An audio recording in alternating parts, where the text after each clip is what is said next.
Ayy, look, yeah, ayy. I'm in the lab like Dexter, brand new batch he tested. I'm with all the extras, don't try and bitch, I'm pressure. I'm the type to step on steppers, I'm the type to step on steppers. I'm the type to step on steppers, I'm the type to step on steppers. What is going on, everybody? Welcome back to another episode of the New Media Podcast. I'm your host, Dia. We hope you enjoyed the last episode because, as always, today's going to be an even better episode. I got the whole crew with me. Everybody's in the house today, and an NFL draft round 1 has just wrapped up. Of course, as we promised, we're going to go ahead and talk about the NFL draft. And, here on the New Media Podcast, once we make a promise, we deliver on that promise. So we're going to be doing a little bit of a recap of round 1. We're about like an hour removed from the first round. And then we're going to go ahead and talk about, Lamar Jackson getting his new deal finally with the Baltimore Ravens. He'll be staying there for the long haul. And then Aaron Rodgers, finally, feels like we've talked about this guy for the last month and a half, ever since the season ended. He finally got dealt to the New York Jets. So, of course, we'll talk about that and the details of that trade. But, of course, before we jump into today's topics, temperature check, man. How's everybody feeling? I mean, I ain't gonna lie. I'm not the happiest. I'm not the angriest. I'm still somewhere in the middle. I can't be too mad, to be honest. Seattle, man. Man, I ain't even gonna speak about. We're gonna speak about Seattle's draft, but A+. That's what I'm giving the grade. Shout out Pete Carroll, man. That guy knows what's up. Hey man, round 1, I'm not mad with my pick. As you can see, I'm decked out, back in my Vikings gear. Haven't worn this since we lost to the Giants. I probably shouldn't even be wearing this with the weather that's going on here in California. So I'm probably gonna take this off once this episode is done. But hey man, I can't complain with how the draft went for us. I'm looking forward to day 2. But of course, I think we should just go ahead and jump right into it, man. We're just going to be going, pick by pick, see, we're going to be talking about the biggest winners, the biggest losers, of course. And let's start it off. The Carolina Panthers, they've been pondering between what quarterback they wanted to take between Bryce Young, CJ Stroud, Anthony Richardson, but they got their guy. They took Bryce Young with the number 1 overall pick. So how do we feel about that? I mean, yeah, I think that they were debating between multiple quarterbacks at one point, but feels like at some point they kind of settled on Bryce Young. They probably felt like, just in terms of his offensive processing and his ability to read the game, that he's probably the smartest quarterback, especially after the S2 test. They probably felt like he's a head and shoulders and just a smart quarterback. He might not have the most talents out of every quarterback in this draft, but he definitely has the biggest brain out of all of them. And to me, he's a quarterback that knows how to read the game. So, you can't be mad at this pick. This was a good pick. They got their franchise quarterback, so we'll see how he turns out. Man, you know me, man. I'm not too fond on these midget quarterbacks. Guys like Russell Wilson size, Kyler Murray size. Those guys actually look like they got some weight. I feel like Bryce Young, man, he's sitting small. He's like 185, 5'9.5". He's pretty skinny. How's it going to be in the end when they transition to the NFL? So for me, I wouldn't say it's a good pick. I mean, it is a good pick for Carolina with no quarterback, but I'm not too sure on him. I don't think he can be a solid NFL quarterback. The prototype that I look for in an NFL quarterback, it doesn't sit right with me. A guy that stands at 5'9", guy that's 185. I always speak my shit about Kyler Murray. I never say he's a good quarterback because it's the height, the way he scrambles out the pocket. At least he has some speed. I don't think Bryce Young is a running quarterback. And I'm happy we traded away Russell Wilson, another short quarterback that does the same thing Kyler Murray does. Really can't look over the line, and I'm putting Bryce Young in that category. So for me, I mean, it's a C-. I never thought he was a great quarterback. I'm more of a CJ Stroud guy. But Carolina might have their future quarterback. Let's see, if he can pull off a Drew Brees type beat type, but I don't believe that. I mean, I kind of find it. I find it kind of crazy. You're talking bad about Russell Wilson out like that. Like that's kind of crazy to me, man. He did a lot for you guys. Nah, relax. Relax. Okay. Way to turn your back on Russell Wilson. Even after the hole he gave you from the Denver Broncos. Hey, shout out him, man. They blessed our team, and we back up because of him. Yeah. We had to get rid of him. But yeah, man. To be honest, if I had to grade this pick, honestly, I'd probably give it like a B. I think even though Bryce Young isn't the typical prototype quarterback you're probably looking for when you're drafting a rookie. especially a guy that's going to have to lead your franchise for the foreseeable future. But I think he's arguably one of the best quarterbacks in this draft. I think, when you look past his size, I think the precision is there, everything is there. He's able to make good decisions in the pocket, and I think that's what you need from a guy come Sunday. And so overall, I don't got much to say about Bryce Young. I think he's going to be solid for the Carolina Panthers. I think they did a hell of a job at bringing in receivers. That way he's not going into the franchise with pretty much wide receiver 3 guys and practice squad receivers. So he's going in there. Adam Thielen, they signed on a 2-year deal, 3-year deal. I think they brought in DJ Chark. So, they made some offseason moves to, help to help whatever young quarterback they were going to take. And Bryce Young was their guy. So I think, as they were talking about it in the draft, as the draft was going on, it seemed like once they had a dinner with Bryce Young that they knew that was their guy for sure. And so, it is what it is. He's walking into the, Carolina Panthers as a QB1. The last time that the Carolina Panthers, had that number 1 overall pick and they took a quarterback in Cam Newton. Do I think it could be the same success? We're just gonna have to wait and see. But overall, I give this move about a B. Safe pick. But let's go ahead and move on to the Houston Texans. And these guys had 2 picks in the top 3 at 2 and 3. With their first pick, they picked C.J. Stroud from Ohio State. And then with their third pick, they ended up picking Will Anderson Jr. from Alabama. They had to make a move with the Arizona Cardinals to get this trade done, to get that number 3 overall pick. The Cardinals got pick number 12, pick number 33, a first in 2024, a third in 2024, and the Texans got back 105 with that number 3 overall pick. So what grade are we giving this? Are we talking about the trade or the pick first? Let's talk about the picks first, and then we'll talk about the trade. So, I mean, I'm a CJ Stroud guy just as much as Big H. I like him as a prototypical quarterback, just his size.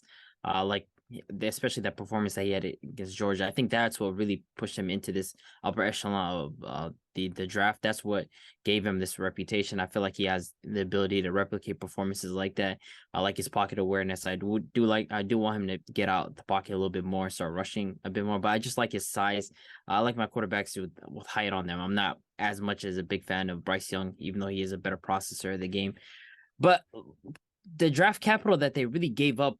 And, Will Anderson has arguments for being the best defensive player in this draft. But, I would have been a fan more of getting Will Anderson and then, just holding out for a Caleb Williams next year or holding out for a quarterback. I just feel like that amount of draft capital that you give up, like it should be an instant transformation of your team. But, what is the ceiling for this Texans team this year? What are they going to be looking like? Are they going to be a 10-win team? Are they going to be a 7-win team? Are they going to be a 5-win team? They're going to range all over across the board. And, it is a rookie quarterback that they are getting. So there's going to be an adjustment period.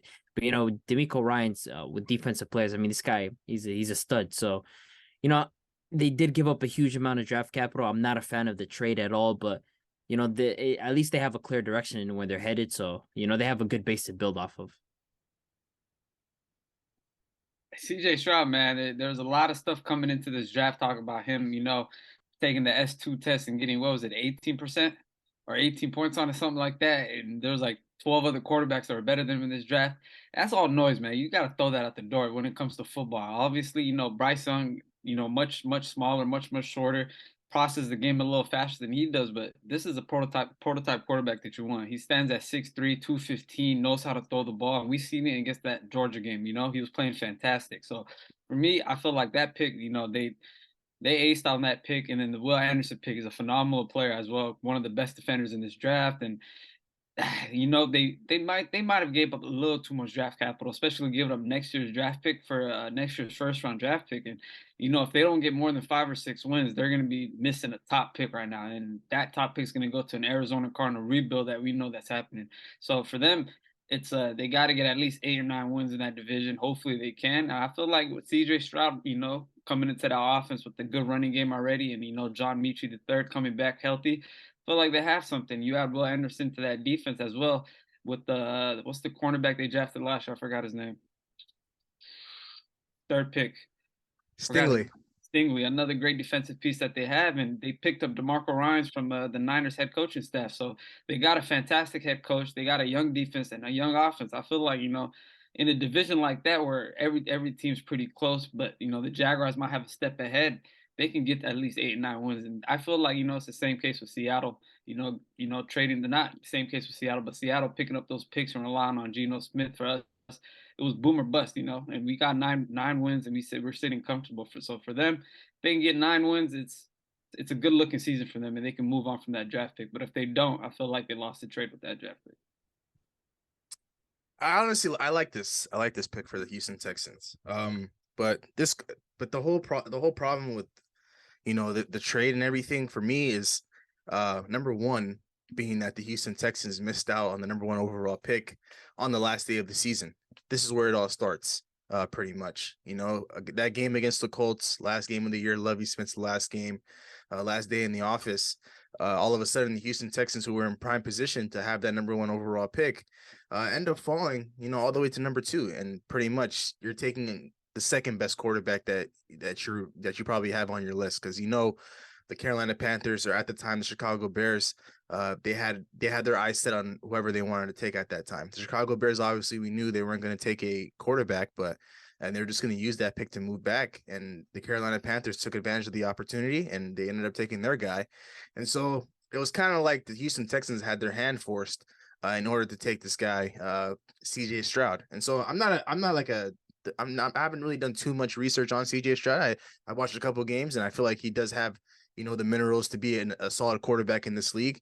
And I feel like at the end of the day, like you don't necessarily want to think too far ahead into the future and plan for a guy that's going to be coming out in this next year's draft, which is Caleb Williams. And so DeMeco Ryans coming into this franchise as a new head coach, he wanted to change the culture, and so they made a big swing at moving up to the number 3 spot.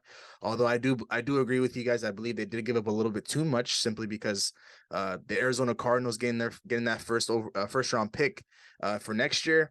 I don't know, man, because I feel like like Abdi said, what is the ceiling for the Houston Texans? Like at the end of the day, I don't view the way this roster is constructed right now, I don't view the Houston Texans as playoff contenders. So you're going into this season with a rookie quarterback in CJ Stroud. You have some solid weapons coming back. You signed Dalton Schultz, John Mechie, who'll be coming back into the fold for his true rookie year. And then you probably made a couple more moves that I can't necessarily think about right now, but And they have that running back. Forgot his name. Damian Pierce, a stud that they got in last year's draft. So you have some pieces to work with. So CJ Stroud, he's going to obviously take the reins as the QB1. But this Will Anderson pick, though, I do like extremely. I like this pick a lot. DeMeco Ryans, he comes from the San Francisco Kyle Shanahan tree. And so he's been around a lot of great defensive ends, a lot of great defensive players. And so he knows that you on that side of the ball, you need a disruptor. And that's what Will Anderson is. You put him out there on the outside, he's gonna cause havoc in the game. And so you need a playmaker like that on that side of the ball. And I think DeMeco Ryans realized that, I'm a defensive minded head coach. They brought me here to change the culture.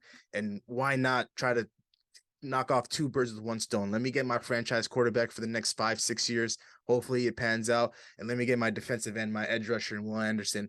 And that way I have something to work with coming into OTAs, coming into training camp. And so honestly, I like both these draft picks. I don't necessarily like the trade, of course, as I mentioned, but at the end of the day, it's a new day for the Houston Texans. They're obviously trying to go into a different direction. And who knows, what if these guys do contend next year for a wild card spot? So at the end of the day, like, the Cardinals do have a first round pick, but it's going to be in the mid, I'll probably say the early 20s. So, overall, the Cardinals did win the trade, but the Texans, their future is extremely bright with these 2 moves. And with that being said, now we move on to the Indianapolis Colts, another team that needed a quarterback. We had 3 quarterbacks go in the first 4 picks, and they took my boy Anthony Richardson. So how do we grade this? I think I'd give this an A. Just because they could have went Will Levis at this point, decided between him and Anthony Richardson, but honestly, going with Anthony Richardson here makes a lot of sense, just because we understand that he is kind of raw as a quarterback, but just like the sheer athletic tools that he has, I mean, the arm strength, the speed, the ability to get out the pocket, the ability to improvise. I mean, at the very least, it makes the Colts a more dynamic team, and it gives them the opportunity to. He's not going to be battling with anybody but Gardner Minshew. I think he has a chance to take the job, and it's going to be a learning curve for him, definitely. But I feel like they understand that the NFL is transitioning to quarterbacks that are more dual threat quarterbacks and get out the pocket. I mean, you see guys like Lamar Jackson, Josh Allen, Jalen Hurts, Patrick Mahomes. I mean, these guys that can just get out the pocket and just make plays with their feet. That's where the NFL is headed with these pocket passing quarterbacks. They're starting to get phased out. So at least the Colts understand that they're going to just take a swing at a guy who, you know, is kind of raw, but they can develop and hopefully is going to be their franchise quarterback for the future. I love this pick, you know, because this guy, you know, you put him into that offense, and with already an elite receiver in Michael Pittman and an elite running back with Jonathan Taylor. I feel like, you know, he has the tools to just, you know, slowly come in, but they can open up the run game with him a lot. And I feel like their new OC or their new head coach is Shane Steichen, right, from Philadelphia, the offensive coordinator. He's gonna implement a lot of stuff with what the Eagles did with Jalen Hurts into that offense, and I feel like this is the right pick for him. It's gonna be perfect with him and Taylor in the backfield and Pittman on the outside. I feel like this guy, you know, we haven't seen much of him. You know, there's a lot of stuff about him throwing the ball. It's not his accuracy is not there, especially on the short throws. But his pro comp is Josh Allen. You know, Josh Allen coming into the league wasn't a great thrower like he was. You know, it took time for him to build into it. And I feel like this is gonna work perfectly for the Colts. And I do like this pick. I give this pick like an A minus. I feel like they're gonna start cooking stuff, you know, on the offensive side of the ball. You know, like it was 2-3 years ago where Jonathan Taylor was leading the league in rushing yards and Pittman had his breakout year. I feel like this is a great pick for them. I mean, you can call me a little bit biased on this one, but I honestly think this guy's the best quarterback in this draft. I said it for a couple months now. So I think I would honestly grade this move an A++. Obviously, the Colts, we all knew they were going to take a quarterback, and they're just going to take the leftovers between, you know, Will Levis and Anthony Richardson. And Anthony Richardson was the next best available quarterback. So they did the smart move by taking Anthony Richardson. Obviously, he is a work in progress, but I think with his untapped potential, the Colts will be able to, you know, unlock him and unleash him and bring the best out of him. You know, they got weapons. You know, Michael Pittman's there. You have Jonathan Taylor in your backfield. You're able to, you know, throw different looks at defenses. And Big H highlighted a great point. Shane Steichen from the Philadelphia Eagles, he helped develop, you know, a guy like Jalen Hurts, and we know who Jalen Hurts is today, one of the highest paid quarterbacks in the league. And so obviously my expectations for Anthony Richardson in year one, you know, isn't to just come into this league and blow the league out of the water. But I do think that, you know, given some time and given some reps and given some practice, I do believe he'll get the system down extremely fast, and he'll sharpen up on, you know, his weaknesses and his tools and everything that he's good at. And so I think the Indianapolis Colts, they got a good piece and a good quarterback for the long haul. I don't think they'll have to worry about this position anymore. You know, we've seen these guys go from the likes of Phillip Rivers to, you know, Carson Wentz, and to that third string quarterback that started last year. I forgot his name already. And then now they brought in Sam, the kid from Texas, right? I forgot his name too. Yeah, I believe he went to Texas. No disrespect to him, but Sam he was Ellinger. Sam Ellinger. There we go. And then, you know, now they brought in Gardner Minshew. Just a little bit of a QB battle between him and Richardson, but these guys always knew they were going to take a quarterback. You know, it's good to see that the Colts finally got a guy they want at that position. We know they had a guy in Andrew Luck, who was an extremely talented quarterback. You know, each and every day I see this guy's highlights, you know, on social media from time to time. It just makes me miss this guy a lot, because he was one of those special quarterbacks that could have been, you know, one of the greats, you know, for the foreseeable future. But, you know, great move for the Colts. They got their guy. And so now we move on to, you know, Big H's Seattle Seahawks with the number 5 overall pick. We all thought they were going maybe defensive end, probably around Jalen Carter, Will Anderson for the last couple of months. But, you know, they shocked the world a little bit, you know, shocked me a little bit. They ended up taking Devon Witherspoon from Illinois, cornerback. So let's grade this. I'm gonna say a C+, man.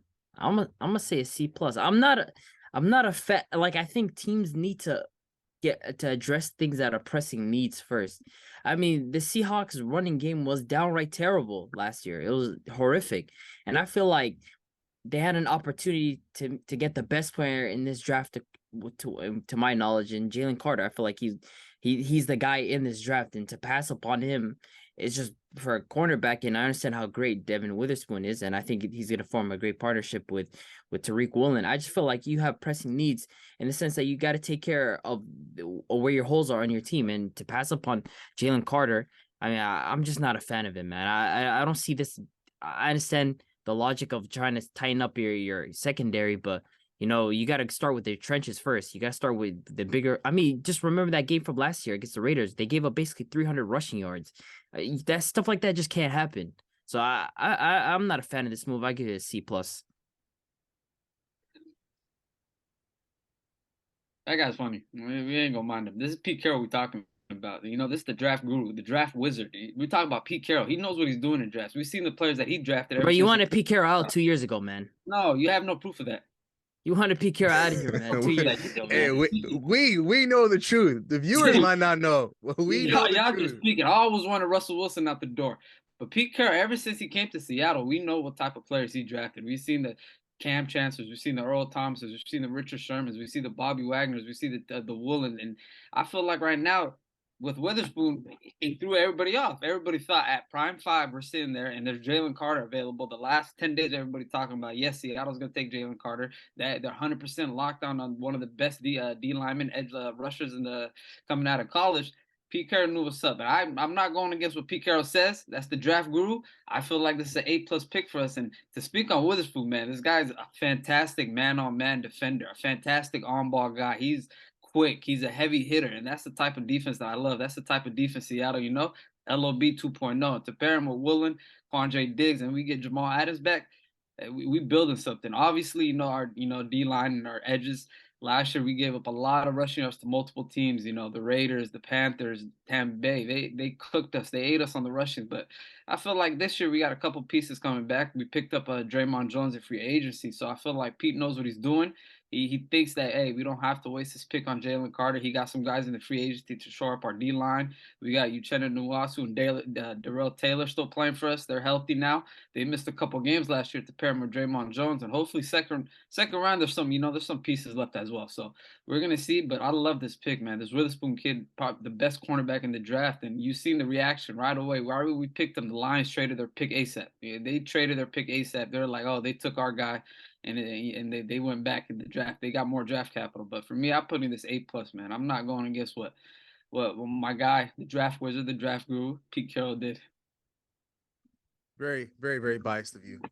But I did expect that coming into today's episode. But for me, I'm gonna give this a B. I'm not gonna be, I'm not gonna put my agendas aside, put my hatred for Seattle aside. Obviously, Abdi made a very, very great point. You do have to fill. You got to start with the guys up front on the defensive side, and I feel like I thought the Seattle Seahawks were pretty much I thought they were pretty much a lock for Jalen Carter, but they shocked us a little bit with this pick. But I do understand the idea, with this Devon Witherspoon guy. You pair him up with the guy that you drafted last year in Tariq Woolen, and he ended up panning out to be one of the best young cornerbacks, best young rookie cornerbacks in the league, and so. He was in the running for Defensive Rookie of the Year with Sauce Gardner, the winner. And so it's a nice pairing back there. The secondary for Seattle is going to be really, really tough to, get some yardage on. You have him on one side, Witherspoon on the other, Kobe Bryant, guy who came in, for the Seattle Seahawks last year, that Pete Carroll, drafted. And then Jamal Adams coming back. So it's going to be tough. It's a nice little secondary that they got going. But at the end of the day, these guys still have holes on the offensive line, still have holes on, the defensive line. And so I'll give it a B just because I do think that, the secondary is going to be extremely talented, extremely elite. But, at the end of the day, teams are just going to be able to, gash on these guys each and every week. If these guys go up against a top running back, I mean, they got to see guys like CMC twice. I'm not too sure who else you guys got on your schedule, but, I'm pretty sure you got a couple workhorse backs. We ain't worried. We ain't scared of nobody. Bring them along. I want all the smoke. I love Especially the confidence. The Niners. I want all the smoke with the Niners, bro. I want all the smoke with the Niners. They some fraud. I love that confidence, because when the season comes around, I want you to keep the same energy mid-season and towards the end of the season, and that way we can go ahead and revisit this conversation. I'm there 100%. Last year you were hating on us. This year you're gonna be hating on us. Next year you're gonna be hating on us. It don't matter. We here. This hating thing is in me, So overall, I think it's a solid pick for the Seattle Seahawks. I'll give this about a B. I like their next pick. We'll get to that in a little bit, but I'll give this one a B. But now we move on to the Arizona Cardinals, who traded back with the Houston Texans, or I think they held this pick already, but actually they traded up. They traded back up. So they went from 11? So they were originally 12, 12, and then they yes. went back to 6. So Yeah, they so traded with the Lions. they traded to 12, then they moved back up to 6. And they drafted an offensive tackle, Paris Johnson Jr. out of Ohio State. A position of need. So what are you giving this grade? Honestly, I'm a fan of this move for the Arizona Cardinals just because you're getting an offensive tackle to protect Kyler Murray, and that's one of the key areas for them that they had holes in. I mean, defensively, I feel like this team has holes everywhere across the board, but to get an offensive tackle who's one of the best players in this draft, a guy that's going to protect Kyler Murray, who he suffered from an ACL tear last year, I feel like it was a big priority for them. They understand this guy is a scrambling quarterback, so they need to get somebody up front in the trenches that's going to protect them. So I'm a fan of them picking Paris Johnson. I think he's a huge talent, so it's a good move. I talked a lot of shit about the Cardinals last year. I said they were going to only win 4 games, this and that. There's, why? There was reasoning. Kyler Murray's trash, but they had a lot of holes in that team, defensively, offensively. They can go there. Everything was wrong with him. So I feel like right here, this move, I'm gonna give it an A+.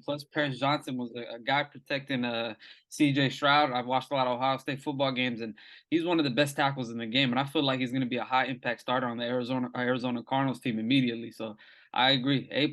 They got their franchise tackle. This guy's phenomenal. He's 6'5", 331 pounds. He moves crazy, and it's perfect for them. They needed protection on that own lineman. They need to protect Kyler Murray.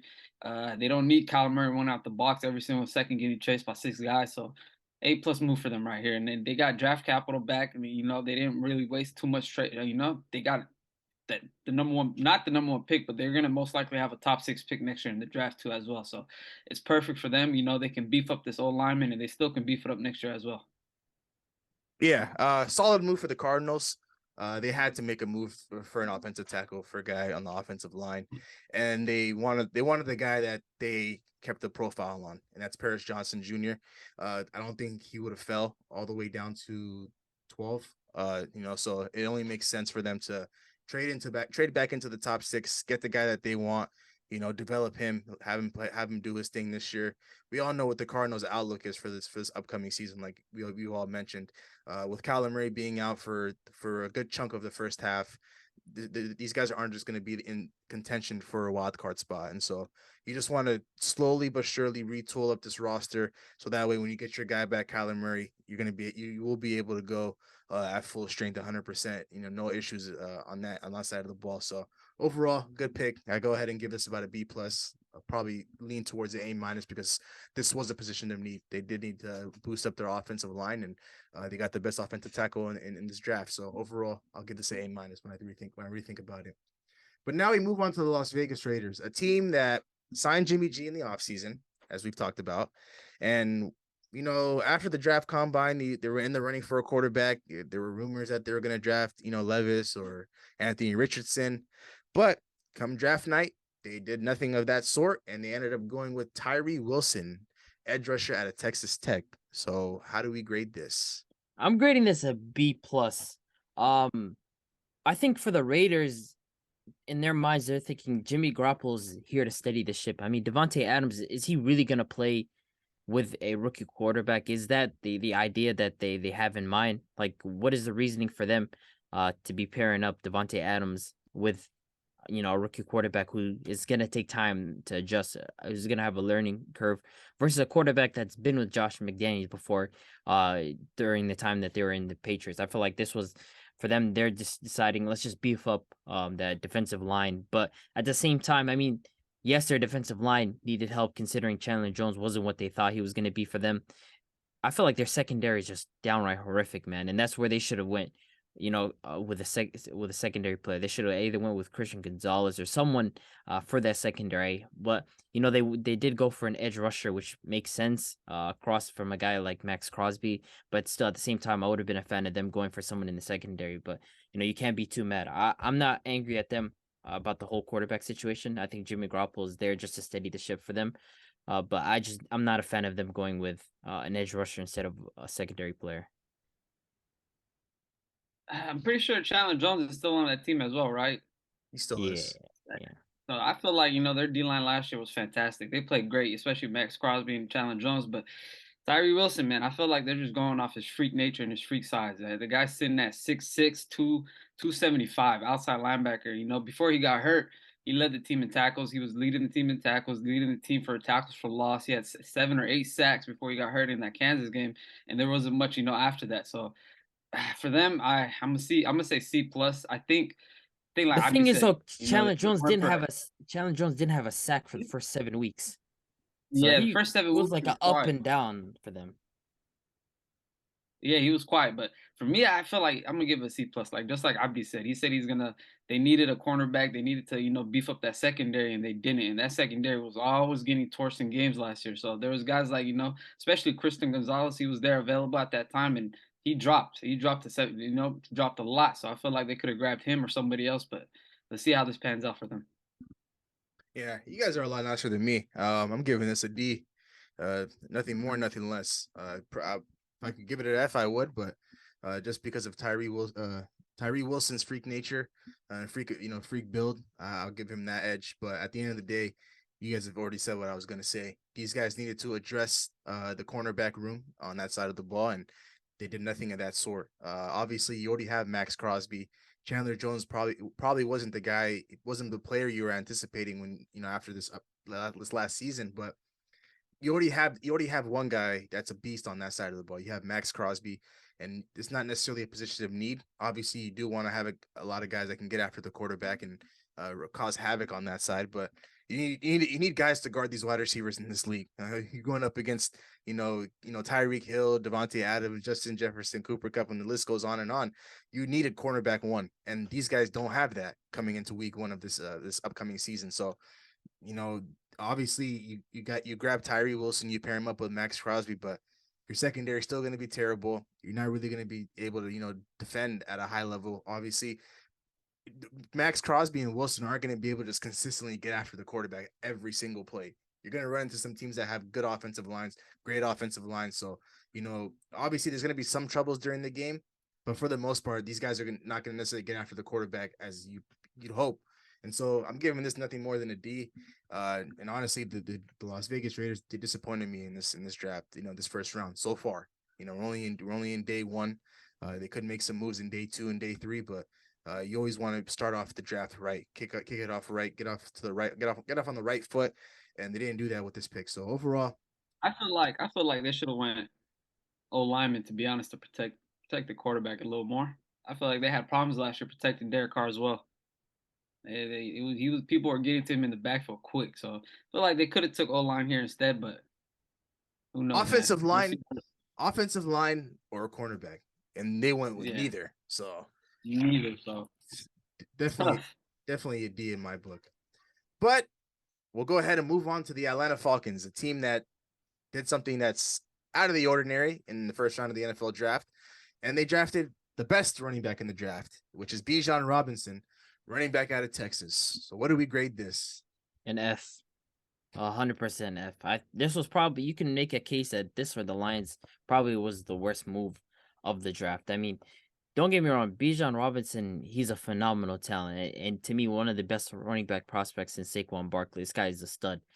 But to draft him when you have the biggest holes in your team that need addressing ASAP just makes no sense to me. I mean, like, I'm not a fan of people saying, well, you can get running back production later on. I think Bijan's a class above everybody. But at the same time, your team literally has a chance of getting Jalen Carter right there and then. You could have solidified your defensive line. And I know Atlanta fans were just absolutely fuming because, they had the draft where they took Kyle Pitts, and that was called into question. And now you decide, we're gonna take a running back in this scenario. To me, just makes no sense. It's not even just about having Tyler Algier there, who I think is a good running back. It's just about the fact that you have way bigger pressing needs that need to be addressed. And for them to go running back here, I mean, and what goes on later on in the draft with what the Eagles did. Personally, if I'm a Atlanta fan, I'm just fuming right now. So I grade this an F. Yeah, I'm there with you, Abdi. I'm putting it like a D plus, man. Bijan, I'm very high on him. I feel like he's generational. He's gonna come in and cook, but Atlanta had a lot of other needs that they needed to fix. They needed to fix O-line. They needed to fix D-line, even quarterback situation. Are they 100% sure on Desmond Ritter? There's a lot of stuff they needed to fix, but man, they picked Bijan, and to speak about Algier and Cordell Patterson, they had 1,800, I think 1,850 rush yards last year, and 1,000 came from Algier, and he's their rookie running back. So for them to double up with Algier and Bijan, I feel like Arthur Smith messed up on this draft. I feel like he could have got other pieces. He could have picked Darnell Wright or Peter Skoronski, those two O linemen that literally got picked by the Bears and Tennessee. They could have beefed up their own line and keep it pushing. But even Jalen Carter, they picked Jalen Carter. They have their piece, but I don't think they wanted to take Jalen Carter and put him back in Atlanta. That's just me. So I'm gonna give it a D plus. Bijan, fantastic talent, great running back, but I don't know what Arthur Smith's doing. I feel like he's just grabbing the best player available, and he keeps it pushing. I don't think that's gonna help them fix their team at all, but we'll see. Yeah, man. Did this pick shock me when they announced it tonight? If I had to give this pick a grade, D minus. I can't be lenient here. Bijan Robinson, as we've highlighted, is a hell of a talent. Best running back in this draft, like I said. But at the end of the day, everything you guys said, I was gonna say, of course, position of need. You have a lot of holes on this team on both sides of the ball. Like, you have a question mark at quarterback, but you can address that in future drafts, right? You potentially maybe in day two with whoever's left, but you already have a running back who went under the radar last year, who had about 1,000 yards pretty quietly. You have an aging Cordell Patterson, so obviously you hit on Tyler Algier, and Patterson's probably just going to be there, be the Swiss Army knife for them. But at the end of the day, Bijan's coming into a team where he's going to do his thing. It's not going to amount to a lot of wins. And at the end of the day, you're going to be right back in next year's draft. You're going to be in the top 5, top 10 again. So F for sure. Honestly, I don't understand what the Falcons are doing with this pick, but honestly, it is what it is. But we'll go ahead and move on to number 9. Man, the Philadelphia Eagles get a steal in this pick. Man, the rich get richer. These guys coming off a Super Bowl run. These guys ended up taking Jalen Carter, a guy who was a top 3, top 5 pick initially, out of Georgia, defensive tackle. So what do we grade this? Man, if there's a grade higher than an A plus, man, I don't know what it is, because these guys have it. They took, arguably, you can make a case he's the best player in this draft. A couple months back, he had a case for it. Since the start of the season, he had a case for it. Character issues, I understand they have factored in, but this guy's just a stud when he's out there on the field. Just a phenomenal talent, just dominant on the defensive end. And for the fact that these guys get to pair him up with someone like Jordan Davis, his boy from Georgia, and then later on we know what happens with Nolan Smith. I just don't understand how teams can allow the Philadelphia Eagles to get their hands on Jalen Carter. We were scared about them getting Bijan Robinson because that would have made their offense a little more explosive. But even then, for them to get the best defensive player in this draft, in my opinion, I don't even know what to say, man. That the rich get richer is all I got for it. So yeah, the rich get richer. That's it. For me, like the character issues is whatever. So I wanted this guy in Seattle, but I trust Pete Carroll. But this guy, they already had him. They said he's better than Will Anderson. So the guys are already rating him better than Will Anderson. They're comparing him to some nice players in the NFL. I feel like this guy should have been earlier. Should have went earlier. For him to fall to the Eagles at 9, a team that just came off the Super Bowl with. Just look at their D linemen from Derek Barnett to Fletcher Cox to they got Jordan Davis and Nakobe Dean, and then you go to guys like what's his face, Brandon Graham, another solid old player that can mentor the kid. He's gonna be phenomenal on that team. I feel like he's gonna take a step forward. He's gonna step in and he's just gonna ball out. He got guys that are vets on that team, guys that can guide him, guys like Lane Johnson and Fletcher Cox, two all pro players. He fell to the right team, and like I'd be said, another one of his teammates, Nolan Smith, Nakobe Dean was his teammate last year. So guys, he's playing with guys that he played around before, all on the defensive side of the ball, and it's an A plus, man. The rich get richer, and I blame the Saints for this. I really do blame the Saints for this, giving them this pick right now, and yeah, it's crazy. So A plus for me. Howie Roseman, man, he does it again. He did it again. Being able to take a guy like Jalen Carter, who arguably is the best player in this draft, has a talent, obviously character issues off the field. That's something you can definitely deal with in-house. and you add him to a defense that was already elite this past season, and you just came off a Super Bowl run. And I think this pick was from New Orleans, and so they ended up getting the guy that they wanted, that they probably didn't even expect to fall this late into the draft, this late into the in the first 10 picks. And so, hell of a pick by the Philadelphia Eagles. This is nothing less than an A plus. Jalen Carter is going to fit in extremely well for this team. They even talked about how he played with a couple of guys on the roster already, so he already has people he's very, very familiar with, and he's going to slide in very well for this Philadelphia Eagles team. So the Eagles, man, they did it again, and we'll talk about them in a little bit. But now we go ahead and move on to the Chicago Bears. These guys had the number 1 overall pick, and they traded it back with the Carolina Panthers, who were sitting at 10, and they ended up taking Darnell Wright, offensive tackle out of Tennessee. I mean, I know there were some rumors initially of them taking a wide receiver and potentially pairing up JSN with Justin Fields, but to me, I think they already have set on who their wide receivers are going to be. They're going to draft an offensive tackle to protect Justin Fields. I mean, they were one of the worst offensive lines last year, and their priority is to protect their assets. So it was no surprise to me here that they took an offensive tackle. I think everybody had a feeling about that. So it is a good move for them to do that. Yeah, they made some moves in the offseason. They picked up some players to help Justin Fields on the offensive side of the ball. And I felt like right here, Darnell Wright's a perfect pick to protect Justin Fields. So they went up, they took the second best O lineman on board, and it pays off. So I give this grade an A plus. They want to protect their great quarterback Justin Fields, and that's what they're doing. Yeah, I'll give it a B plus. Not going to say too much about this pick. Offensive tackle is what they needed, but at the end of the day, when we look at it from a different perspective, these guys got a haul for that number 1 overall pick, and so they got guys like DJ Moore, a wide receiver that they needed, and so you just need to go ahead and get protection for Justin Fields. You don't want him to get hurt out there. You don't want him to be running around constantly every single play, and so the Chicago Bears, they knew that that number 1 overall pick was going to be pretty much useless for them, because at that point, what are you going to do with that pick? And so overall, it was a good pick for the Chicago Bears. And now I move on to the Tennessee Titans. They took offensive tackle Peter Skronsky with the 11th pick, offensive tackle out of Northwestern. Yeah, I think he was rated at some point as like a 5th best player on the board according to some draft boards, and we know the Titans, they've had a massive need on their offensive line. I mean, like last year, seeing Derrick Henry try to run behind that offensive line, it was just awful, man. And it's a struggle. When you have a running back like that, you need to shore up your offensive line. I don't think that the Titans necessarily they're probably headed towards purgatory, but for them to get an offensive line at this point, I think was important. So, I kind of agree with this pick. I give it like an A. They took a player that was highly rated to shore up that offensive line and get a little bit stronger. So I'm in agreement with this pick. I think it's an A plus. Hey, I feel like the Titans are actually heading to rebuild mode. Derrick Henry's coming onto age. Ryan Tannehill's about to be out the door. This is last year on the contract.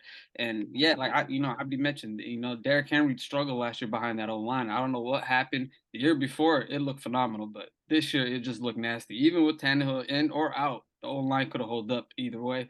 I feel like them picking this guy up right here is fantastic for them. I give this a B plus, since I feel like they had an opportunity to come in and trade for that 3rd pick, get an elite player, but they didn't pull the trigger on that. So I'm gonna give them a B plus, because they stayed out where they are. They picked the player that they wanted, and they got who they wanted. So the rebuild, I feel like the rebuild mode's coming, and they got a great alignment for that. Yeah, I'm gonna give this a B, simply because Big H highlighted what I was gonna say. I honestly thought that these guys were gonna move up into the top 5, into that top 3 spot from the Cardinals, and get a quarterback. There's rumors that are flying around out of Tennessee right now that obviously Tannehill is not going to be there for too long, and management's not a big fan of Malik Willis. They gave that experiment a test run, and it went to failure. It wasn't a great look for Malik Willis this past season. And so I thought these guys were going to go ahead and just take one of the top available quarterbacks, but they didn't do that. And so, obviously the next best thing you got to do is address the offensive line position. And they did that, taking the, a top offensive tackle. And so overall, I give this a B, but I would have preferred to see these guys make a move for a quarterback, which they do have the potential to do that, an opportunity to do so next year's draft. Because of course, as we all know, the race for Caleb Williams is going to be interesting. So overall, I give this about a B. But now we move on to another interesting pick of the night.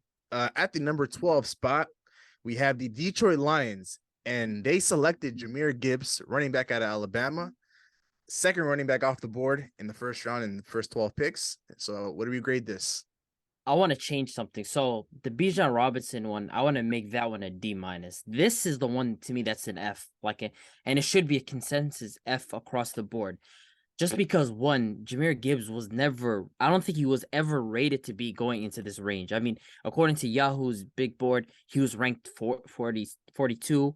According to PFF, he was ranked 25. So nobody had him here going this range. He's a good player. He was never put into this range. And it makes it even worse because they signed David Montgomery to a 3-year deal, which makes no sense. This guy isn't going to be a bell cow running back for you. So it makes no sense at all. Detroit's biggest issue was defense. Offensively, they have maybe some holes here and there, but for the most part, offensively, I think they were really good. Defensively, they have a lot of holes in their secondary. And for these guys to go for a running back, that's not going to be a bell cow. That wasn't even rated, put in these discussions for where he would go. It just made no sense to me at all. It's an awful, awful pick. And, for them to have multiple first-round picks and for them to waste one like this, I'm just confused, man. This one is an easy F for me. F. I'm telling you, this is random and crazy from Dan Campbell, the ownership. Like, this is crazy. They were sitting at the 6th seed, the 6th spot for the draft. They wanted a cornerback, and I feel like they wanted Witherspoon. I feel like Seattle messed that up for me. But guess who's still on the board for them at 6? Jalen Carter. And it's crazy to me that they didn't take him and made a panic, trade, let Arizona get their O-lineman, and they moved back to 12, and they picked Jahmyr Gibbs. And I don't know what's the idea of that. I don't know. You got Montgomery in the backfield. You got Swift in the backfield. How's that going to work? You got your offensive pieces. You got St. Brown coming back. You got Jameson Williams, who is suspended right now, but he's going to be back. I don't know. I feel like this is a panic draft pick that they did. Like I said, they were sitting at 6th pick behind Seattle, and they could have picked Jalen Carter. They could have beefed up that D lineman with Jalen Hutchinson. They traded away their not rookie quarterback, but 3rd-year cornerback that they drafted a couple years ago early on. What's his name again? Jeff Okudah. They let him go. The center, the cornerback duo back there was getting cooked. It was horrible. So they could have picked Christian Gonzalez at that pick and taken him there.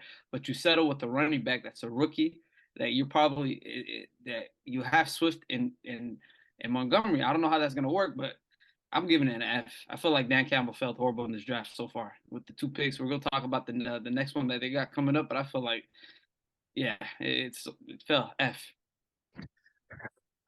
I love this, man. I love this. Obviously the Detroit Lions are in my division, and I was a little bit worried, especially with the season that they just had, making the postseason, and they had a couple first-round picks. I thought these guys were going to be smart and take a position of need and, help bolster up that roster and, give them and put themselves in the best position possible to compete for the NFC North. But when they made this move, this is when I knew their night was going to shit. Pretty much, you drafted a running back. You already have 2 running backs that are already there, like we highlighted.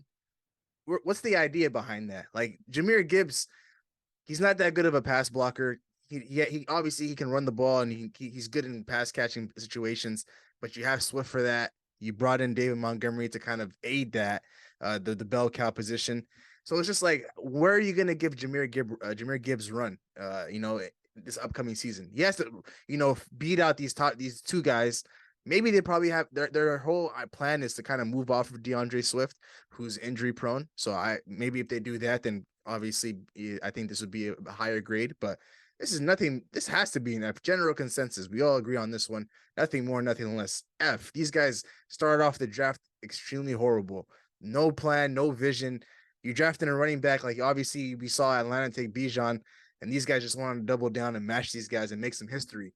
And so this is nothing more. There's nothing more than an F, man. These guys at least Atlanta, at the worst, can say they left with an amazing running back prospect who was gonna go top 15 at worst anyways. These guys just picked a guy that wasn't even going top 20. Gibbs was not even projected to go in the first round. He was supposed to go second round. I don't think he was in. Yeah, this is a guy. This is a guy that could have gone. Wasn't day even 2. go first round. It's crazy. They could have got this dude in day two of the NFL draft, but these guys decided to go for the home run, right? And so obviously we don't know if it'll be a out of the park home run, but I don't know, man. This is more like 3 strikes you're out. But overall, F, general consensus. But now we move on to your team, Abdi, the Green Bay Packers. They sit here at the number 13th pick in this NFL draft, and they take Lucas Van Ness, edge rusher out of Iowa. So obviously we'll start off with you. How do you feel? And give us a grade. I'm gonna grade this draft pick as a B minus. I think the idea behind this is one because Preston Smith's ACL tear and the lack of depth in that off that defensive line is the reasoning for them picking this guy. Here he's kind of like a do-it-all kind of a defensive lineman who can be moved across the board. He's kind of raw. I think he started playing football only 4 years ago. He didn't start at Iowa, but he played the most snaps over there, and he was phenomenal in his time over there. So I think their idea is to develop this guy. He's gonna have something of what Rashawn Gary was. Initially when he came to us, Rashawn Gary was kind of raw and he needed development. And so the Packers' idea is that we need more depth. We need to get to the quarterback because that's an area that we really struggled at. I thought we were gonna go with a wide receiver. I would have preferred that we went for Jackson Smith and Jigba, but I'm gonna have to just trust the organization on this one, and their idea is that the second day that's when we're gonna target pass catchers. So I mean, I'm not angry at this. I give it a B minus for a reason. I think this guy's talented. He has a chance to end up being something very, very, very special for us. So I give it a B minus. Y'all haven't drafted a first round receiver since 2002. Yeah, never, not for a while. That's crazy. That's crazy. I feel like this was the perfect opportunity for Jordan Love to walk in and get paired with Zay Flowers, JSN, or Jordan Addison. I feel like it was the perfect opportunity, especially JSN. He was available at 13, and I don't know. You lost Lazard. Randall Cobb retired. AR-12 is gone. All you got is Christian Watson. I don't know who your other receiver is. Romeo Doubs. You guys take a D. Romeo Doubs, and you guys take this guy, a guy that is raw in football, didn't start, but he did play a lot of snaps. He led his team in sacks the last 2 years with 14. But at the same time, I feel like that's not a position y'all needed. Position y'all had to go with was a receiver. 100%. Even if we don't really have depth on the defensive line like that. Like when Rashawn Gary went down, like we literally had nobody. But at the same time, I feel like D line is a position you can kind of cover with your linebackers and your cornerbacks and your safeties. Which your secondary is fantastic, and your cornerbacks are your middle linebackers are okay. But the other guys on the line can hold up a little bit till Rashawn Gary comes back. But offensively, you're throwing in a guy that has barely started, Jordan Love, with guys like Romeo Doubs and Christian Watson. Christian Watson, I believe, breakout year, he's going to be a fantastic receiver, but there's nobody else. I feel like Tunyon left your team, or he has a torn ACL again. Which one is it? He left. He left to Chicago. Yeah, he left to Chicago. I was pretty. See, he went to the other side. He's fucking with the other side. Now, Romeo Doubs is another receiver I don't trust. I don't know who your tight end is, and you got a fantastic running back in Aaron Jones. But for me, I feel like you paired Jason with Jordan Love and Christian Watson on the other side. You guys might have been cooking something. So I'm gonna. They still have a day two. They still have a day two. There's a 40-second. Yeah, who you guys gonna target? Jalen Hyatt? Jalen Hyatt, 100%. Okay. I think it's gonna be I believe a wide receiver and a tight end. I think it's gonna be someone like a Jalen Hyatt and maybe a Darnell. Michael Myers. It's gonna be Michael Myers or it's gonna be Darnell Washington. One of those guys. What pick do you guys have in the second round? The 42nd. Okay. At the same time, Jason, man, elite talent. He's gonna be a star in the NFL. I can't wait. But yeah, I'm gonna give it a C minus. I'm right there with you, man. Oh man, I'll start this off by saying I'm gonna give this a C minus, and this pick is not as bad as the pick before, as the Detroit Lions picking Jahmyr Gibbs, but it's down there with his bad pick. This guy could pan out to be solid for the Green Bay Packers. But at the end of the day, when you're coming into the draft, you got to take a position of need. You got to look at what you need. And yes, the Packers probably do need an edge rusher because Gary is injured. But at the end of the day, you officially moved on from Aaron Rodgers, and we'll get to that in a little bit. You're coming into this season with Jordan Love. Obviously he's been under Aaron Rodgers' wing for quite some time now. We saw a little bit of him in the Philadelphia Eagles game. He's shown that he has the minerals to be a solid quarterback in this league. Christian Watson has emerged onto the scene for this team. And so I'm sitting here thinking, the Green Bay Packers are not going to pass up on this opportunity to add more to their offensive weapons. You have Watson on one side who panned out to be a great receiver for you guys. Then you pair him up with JSN, who's the best receiver in this draft, arguably. right? So I'm thinking, okay, this is a match made in heaven. You're going into the season with Jordan Love. He's got the weapons. Let's see what he's made of. But nope, you guys going in a different direction. Take an edge rusher. So I can't give. Okay. But the thing is, though, the Packers have this pick, so they had this 13 pick, and then on day 2 they have the 42nd and 45 picks. So those picks are 3 picks separated from each other. And then they can go with a tight end and a wide receiver. Like they can go for Jalen Hyatt, who I think is a good wide receiver. He's not up there with JSN, I think, but his speed is game changing. And then they can go with another tight end, either Michael Meyer, or they can go with Darnell Washington or one of these guys. Then what's the discussion there? Does Luke Van Ness become a bad pick? I don't think at all it becomes a bad pick. If you guys go in that direction, end up taking Hyatt with just one of those picks, Hyatt alone, I'll boost it up to a C plus. I'll boost it up That's to some C hate plus. shit right there. That's some hate shit right there. Because you got to think about it from this perspective, man. The thing is, obviously, Hyatt has game-changing speed, and obviously he's going to take the top off of defenses as soon as he gets into the league. I honestly thought the Chargers were going to take him, but they went into a different direction. Yeah, we're going to talk about them. But JSN, this is a generational wide receiver we're talking about. This guy is going to be one of the top receivers in this league in about 2-3 years' time, for sure. The talent is there. Everything is there. He was on a team with Olave, Garrett Wilson. It had nothing but, respect and high praise to say about this guy, like when they're on the same team together. And we know how great of a wide receiver those two guys are in this league already in year 1. And so I feel like if you guys drafted JSN with this pick, it would have been game changer. Would have given Jordan Love pretty much no excuse to go out there week 1 and with all the pressure in the world on him to be the next up and coming quarterback in Green Bay. He has all the weapons for him, so it would have been great for your offense if you added JSN. But obviously adding to your defense is not bad. Your defense isn't necessarily the worst, and it's a solid defense, and so Luke Van Ness, he can pan out to be a solid edge rusher for you guys. And if you guys add that with Gary, you guys might have something cooking there. But I just feel like this was a big opportunity and a big swing and a big miss with missing out on JSN. But overall, I got to give this a C minus. If you guys end up taking Hyatt, like I see you guys like you're proposing, I'll go ahead and bump it up to a C plus. But I don't think it's hating shit from me. I honestly think this is a cold hard truth. A better move than Detroit for sure. Detroit was an F. Anything is better than that. And then obviously we have the Chicago Bears, who are still in our division. They had a better pick than you guys. So overall, we'll give this a C. But now we go ahead and move on to the Pittsburgh Steelers. At number 14, they took Broderick Jones, offensive tackle out of Georgia. Position and meet again. Let's grade this. This one I'll give it a B plus. I think this was a smart move for them. I mean, their offensive line was an issue for them last year. Najee was unable to find holes just rushing. It was hard for him to get around, and the offensive line was just a real struggle for them. So for them, they saw this guy. He is kind of raw as a prospect, but they decided, we have to go for an offensive tackle at this point. We have to make sure that our running back, who's going to be our franchise running back, has the ability to run. So I mean, I give this a B plus. I think it was a smart move for them to make. I give this an A plus because they moved up for this pick and they went ahead of the Jets, where the Jets wanted to take Broderick Jones over here on this pick, and I feel like still was moving up, taking the best available on lineman. I feel like I'm gonna give him an A on this. It was a nice pick for them to protect Kenny Pickett and Najee Harris. I feel like even if they're at 17, they're probably gonna take a cornerback to beef up that defense, but their defense is already phenomenal. So I like this pick for them.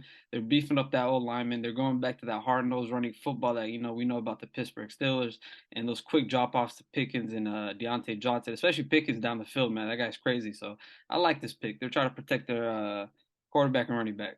So it's an A for me. Anytime a team takes care of a position of need, it's got to be an A for me. And so this is an A for sure. Offensive tackle, they needed this position, like we've said. They got to protect Kenny Pickett. Najee Harris has to run behind his offensive line, and I think with Broderick Jones, if he develops the right way, then he'll be able to do so. Pickett will have some time in the pocket. He'll be able to do his thing, and they ended up having two picks in the first round. So we'll talk about their second pick in a little bit, but we'll go ahead and give this one an A. But now we move on to the New York Jets, another team that was in the running for JSN, but ended up not taking him for some odd reason. And they pivoted into a different direction by taking Will McDonald, edge rusher out of Iowa State. I can't lie, their defense is going to be ridiculous, though. They're going to have just an absolute stud defense, because I think last year they're already rated a top 5 defense, and then now they added this guy Will McDonald. I'll give this a B minus. I do feel like they were in need of maybe adding a secondary wide receiver, but I think they trust what they already have with Garrett Wilson and Elijah Moore over there, and they felt like that combination is enough for Aaron Rodgers, and the defense that they're just already adding to is dominant enough. And we're gonna see what they're gonna end up doing later on in the draft, but definitely I kind of agree with this pick in some sense, and in the other sense, I feel like they could have went with JSN, and they could have really made a game changing move where they're showing Aaron Rodgers, we're committed to you, and we're here to bring you the best talent. But at the same time, now they just made their defense even stronger, which is a top 5 defense. So, it's kind of an interesting pick. I'm gonna give it a B minus. Yeah, I'm gonna agree with you. I'm gonna give it a B minus as well. I feel like Robert Saleh, picking up these edge defenders. Last year he took Jermaine Johnson the second. This year he got him. He got Quinny Williams on the D line. That defense was fantastic last year. The offense kind of held them back, but picking up Aaron Rodgers, getting Brees Hall back, Garrett Wilson's your number one option. You got Elijah Moore with a good quarterback. I feel like this is a good pick for them. Especially getting that D line got right. Signing Quinny Williams again, Jermaine Johnson the second. They got some edge rushers, and Robert Saleh, he came from that Niners tree, another phenomenal defender. So another phenomenal defender coach, but it's gonna be good for them. I feel like it's a good grade, B minus, and that's what I think. Yeah, for me, this wasn't a position of need, but adding to an elite defense never hurts. So I'm gonna go ahead and give this a B. Because Robert Saleh, we know how great of a defensive coach he is, and of course, when you add to a top 5 defense, top 3 defense, you can't necessarily go wrong with that. And so, it would have been nice to see them go JSN, add some more weapons to that young receiving core that they got already. You got Garrett Wilson who panned out for you, and if you were able to take JSN, that would have been a crazy duo for years to come. But they ended up picking up Allen Lazard in free agency.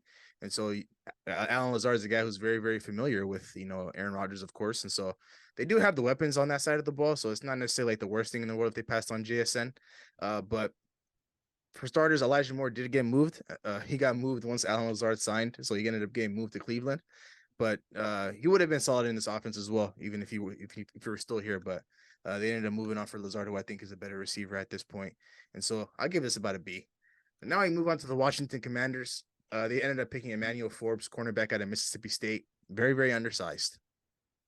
I give this a C, man. I'm just not a fan of 166 pounds is like crazy. And he got AJ Brown week 1, man. Like how you gonna stick this guy on AJ Brown 166 pounds? I mean, he's really talented, but the size is just what makes me question them going for a guy like this. I just can't understand. Are they thinking about if this guy ends up bulking up? Like, I'm just not a fan of this pick. 166 pounds to me. Well, as soon as I heard that from the commentators, that was the first thing that they pointed out was the sheer size of him, how tiny he is. I'm just not a fan of it, man. That's just too small for me. Yeah, he's sitting at 6'1", 6'2", and he's 166 pounds. That's pretty crazy. One stiff arm to the chest from Derrick Henry, man. Dangerous. So, yeah, I'm gonna say C here. I feel like they needed other needs on to pick up here on this team. Quarterback position they needed. I feel like they could have stocked up the defense. They picked up Chase Young's 5th-year option. They're gonna let him be a free agent next year. And if they let him walk, man, who knows what that defense turns into. So picking this guy, Emmanuel Forbes, he was highly rated, but at the same time, is 166 to me is tough. And you're standing at 6'1", you're gonna go up against guys like Scary Terry, AJ Brown, CeeDee Lamb.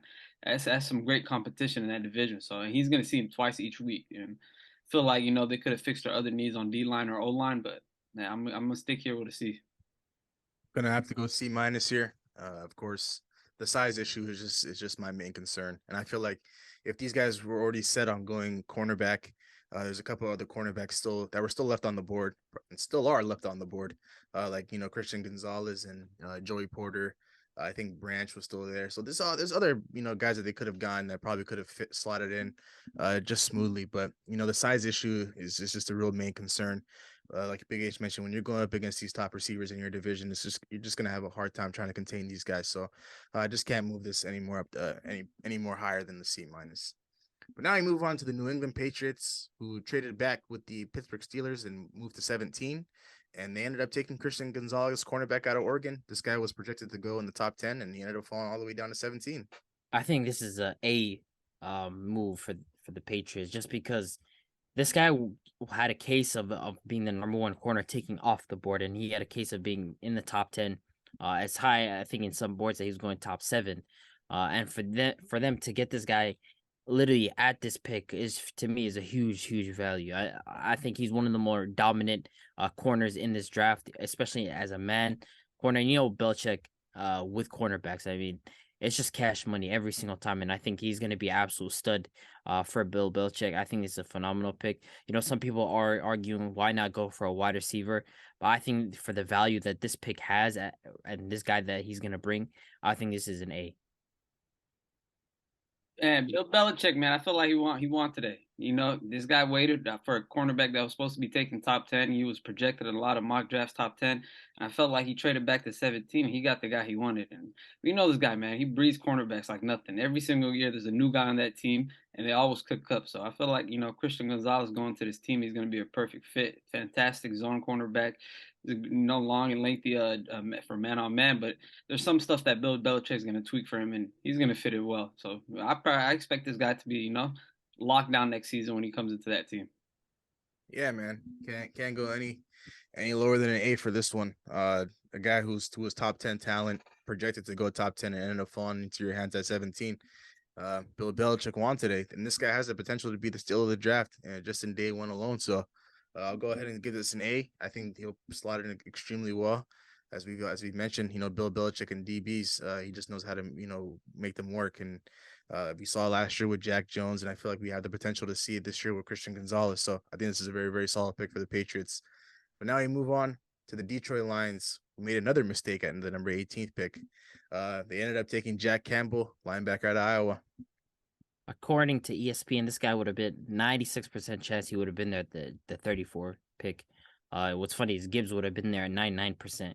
So, I mean, for these guys, again, just a huge reach. It's not making sense to me what they're doing. I mean, the value, like, I feel like you just could have just went with Nolan Smith if you're looking for a linebacker that badly. Like, if you're looking for a linebacker, Nolan Smith would have been available to you, and he ended up dropping a lot farther than I expected in his draft. And for these guys to reach that far for him, for Jack Campbell, just doesn't make any sense to me. This is like a D. I think it's a D for me because it's another huge reach, and I feel like they could have gotten a better value at this pick with someone else. And the Lions, to me, they've just fumbled these first two picks that they had early in this round. I just can't justify anything that they've done.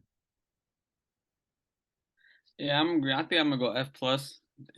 But for me, it's another failed pick again. Like I said, this guy was gonna be guaranteed there back in 34th.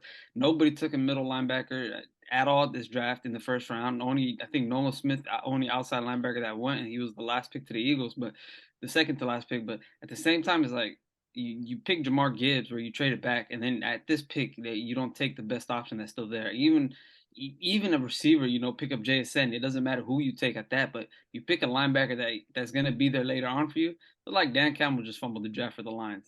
They had a great opportunity for them to stack up in this draft, and we spoke about this last season. When we were talking about our recaps with them and everybody, they just fumbled everything. They had easy steps to get up to from where they're at. I think a game out of the playoffs if Seattle loses that last game, and they could have been in the playoffs, but now they took a couple steps back. So for me, it's F plus.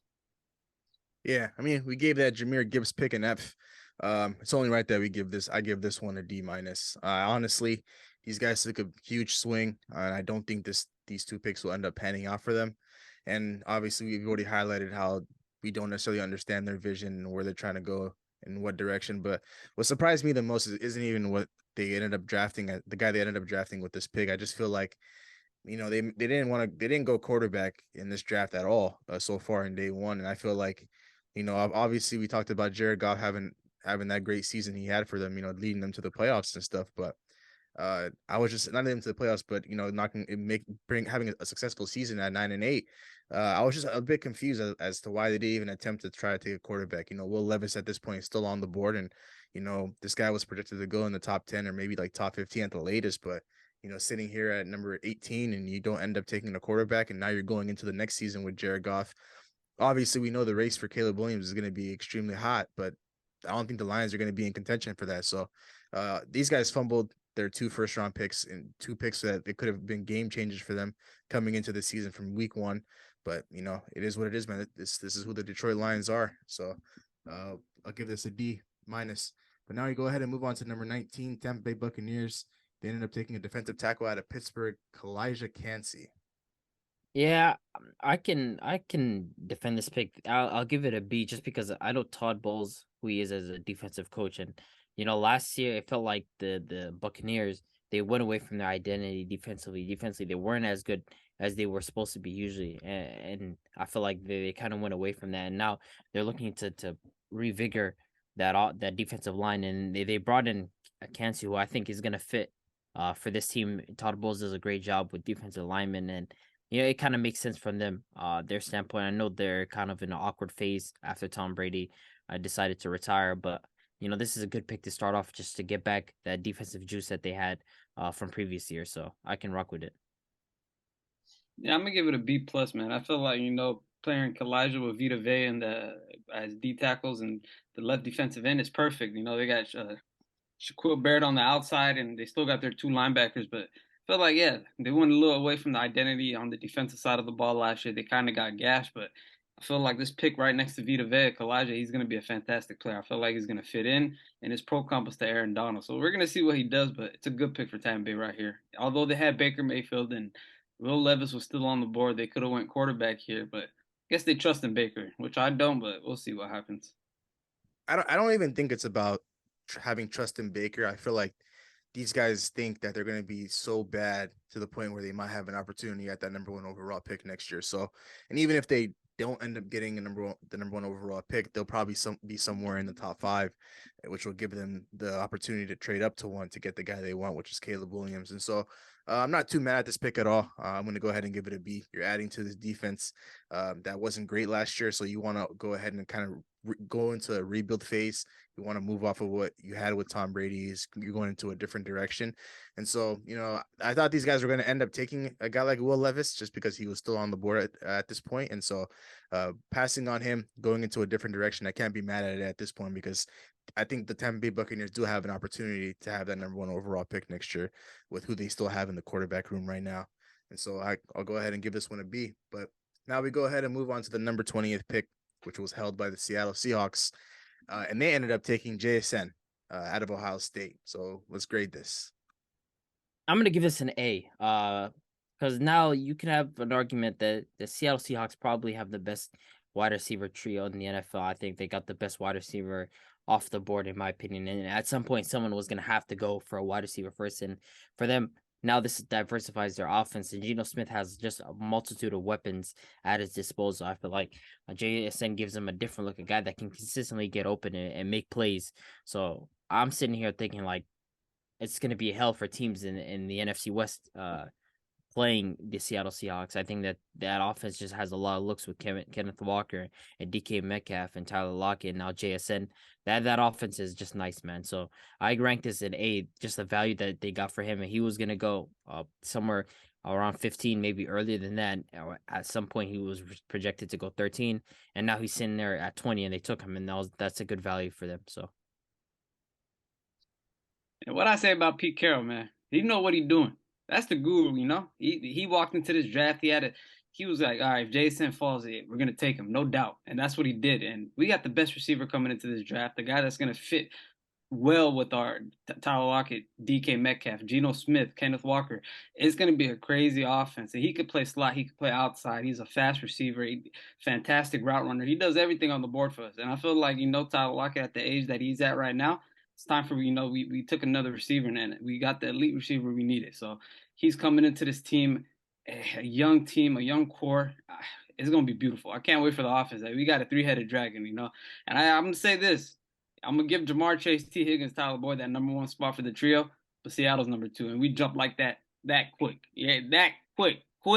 He's up there now. I bet I'm putting $1,000 He's touching 1,000 yards, at least 10 touchdowns. Guys like Chris Olave and Garrett Wilson that play with him at Ohio State said that he's one of the best receivers that they play with. And I feel like he came to the right team. He's gonna ball out with Geno Smith. It gives us another target on the offense. It's gonna open up our offense. Defenses are gonna be scared. Last year, we were taking the top off on a lot of defenses. Kenneth Walker came into the season the sixth week of the season last year, ended up with 1,100 yards. Another phenomenal piece we have in the backfield. So they got to pick their poison. Each one of them. It could be Lockett, it can be DK, it can be JSN. Either or, what y'all want. I'm coming. We coming for defenses this year. I promise. Especially that Niners team. I have all the smoke with the Niners. I can't wait to see them. Cannot. A+, baby. Who wants smoke with Seattle, man? Who wants smoke? I love the energy with that one. I can't lie. I got to give this one an A++. They ended up taking the best receiver, arguably the best receiver in this draft, a guy that was supposed to be off the board at this point with the number 20th pick. The Seattle Seahawks now have, a duo for right now. Obviously, it's a trio with Lockett, but when they move off from Lockett, they have a future with DK Metcalf and Jackson Smith. So it's like Big H said, at this point, you got to pick your poison, man. Obviously, Geno Smith, they re-signed him to a 3-year deal. And so they still have the opportunity to pivot in a different direction because it's a very, very friendly contract. It's very incentive based. And so if the Seattle Seahawks, if it doesn't pan out for Geno Smith as a Seahawk, they can go ahead and draft a young quarterback. And that young quarterback's coming into a team that has an elite up and coming running back in Kenneth Walker. And you have 2 elite weapons already. You have Jackson Smith on one side, you have DK on the other. And so, I can't give this a grade any less than an A++. The Seattle Seahawks got to steal with Jackson Smith, man. This guy's going to be a hell of a talent come week 1. You have DK and you have Lockett and you have Jackson Smith. That's just going to be a lot of problems for defenses. But, the Seattle Seahawks, man, like Big H said, Pete Carroll knew what he was doing with this one. Man, I can't wait, man. He's walking into that offense as star receiver, Even I can tell DK, I'm gonna give him a call later on. I'm be like, yo, just take the back seat. Let Jason do his thing. That's how much confidence I got in him. So let's go. Hell of a talent, I gotta say. But the Seattle Seahawks got the ball rolling with the wide receivers, and with the number 21 overall pick, the Los Angeles Chargers took Quentin Johnson, wide receiver out of TCU. I know we have some harsh feelings about this one, so let's go ahead and grade it. This is a C for me. I mean, could he potentially pan out? Sure. I'm just not a fan of him as a wide receiver. I think it's kind of odd. He's a 6'4" wide receiver. He's big-bodied, but he doesn't play like that. He's a deep-speed wide receiver. At the same time, he's not a contested pass catcher. His hands are awful. Sometimes the separation on short routes are just not good. I would have preferred the Chargers had picked Zay Flowers. I think at that point, Zay Flowers would have been a better pick, and we're going to talk about him next with Baltimore Ravens. But I feel like the value that they would have gotten from Zay Flowers makes more sense. They need someone that can consistently get open in terms of their speed and have that combination of short routes. I feel like what's separating Quentin Johnson versus someone like Mike Williams? Mike Williams, when he was coming in, he was a deep speed kind of wide receiver. He's a big body wide receiver, but this guy isn't a contested pass catcher at his height. So what is the separating factor between him and the other wide receivers that are following? I feel like the other wide receivers are consistently a little bit more explosive in short routes, and they can get open deep. So, this is a C, man. I would be disappointed if I'm a Chargers fan. All last year, Charger fans were complaining about having a short, speedy guy to take the top off, somebody to help, Herbert when it's needed. They had guys like Mike Williams. He's a big body receiver. Keenan Allen's a slot guy. He doesn't have much speed on him, and age is reaching him. All year last year, they were like, we need to get a guy to take the top off. And they come back this year and they get another Mike Williams prototype, another big receiver that's 6'4". I don't know. For me, I feel like the right pick for them was Zay Flowers, and they went with Quentin Johnson. I don't know if that's the right decision, but I feel like they're going to complain a lot more this year. Herbert's going to be mad. He got another big body guy. It's easy to stop those type of receivers. Mike Williams toward the end of the season, like the last 7 to 6 weeks, they stopped him. Even with Keenan Allen back, they figured him out, and it was a lot not going to the deep field and deep side of the ball. But C- here. We're going to speak about Zay Flowers next, but I feel like Zay Flowers is the guy they should have got. I understand that the Chargers needed to go in this direction by taking a receiver. Completely understand that. Mike Williams, a very, very injury-prone wide receiver. Keenan Allen, he's getting up there in age, injury-prone as well. So it was a no-brainer. The Chargers were going to have to go in this direction, and pretty much their hand was forced with the wide receivers that they got right now. But I just feel like Quentin Johnson wasn't the guy they were supposed to go with. Zay Flowers is one.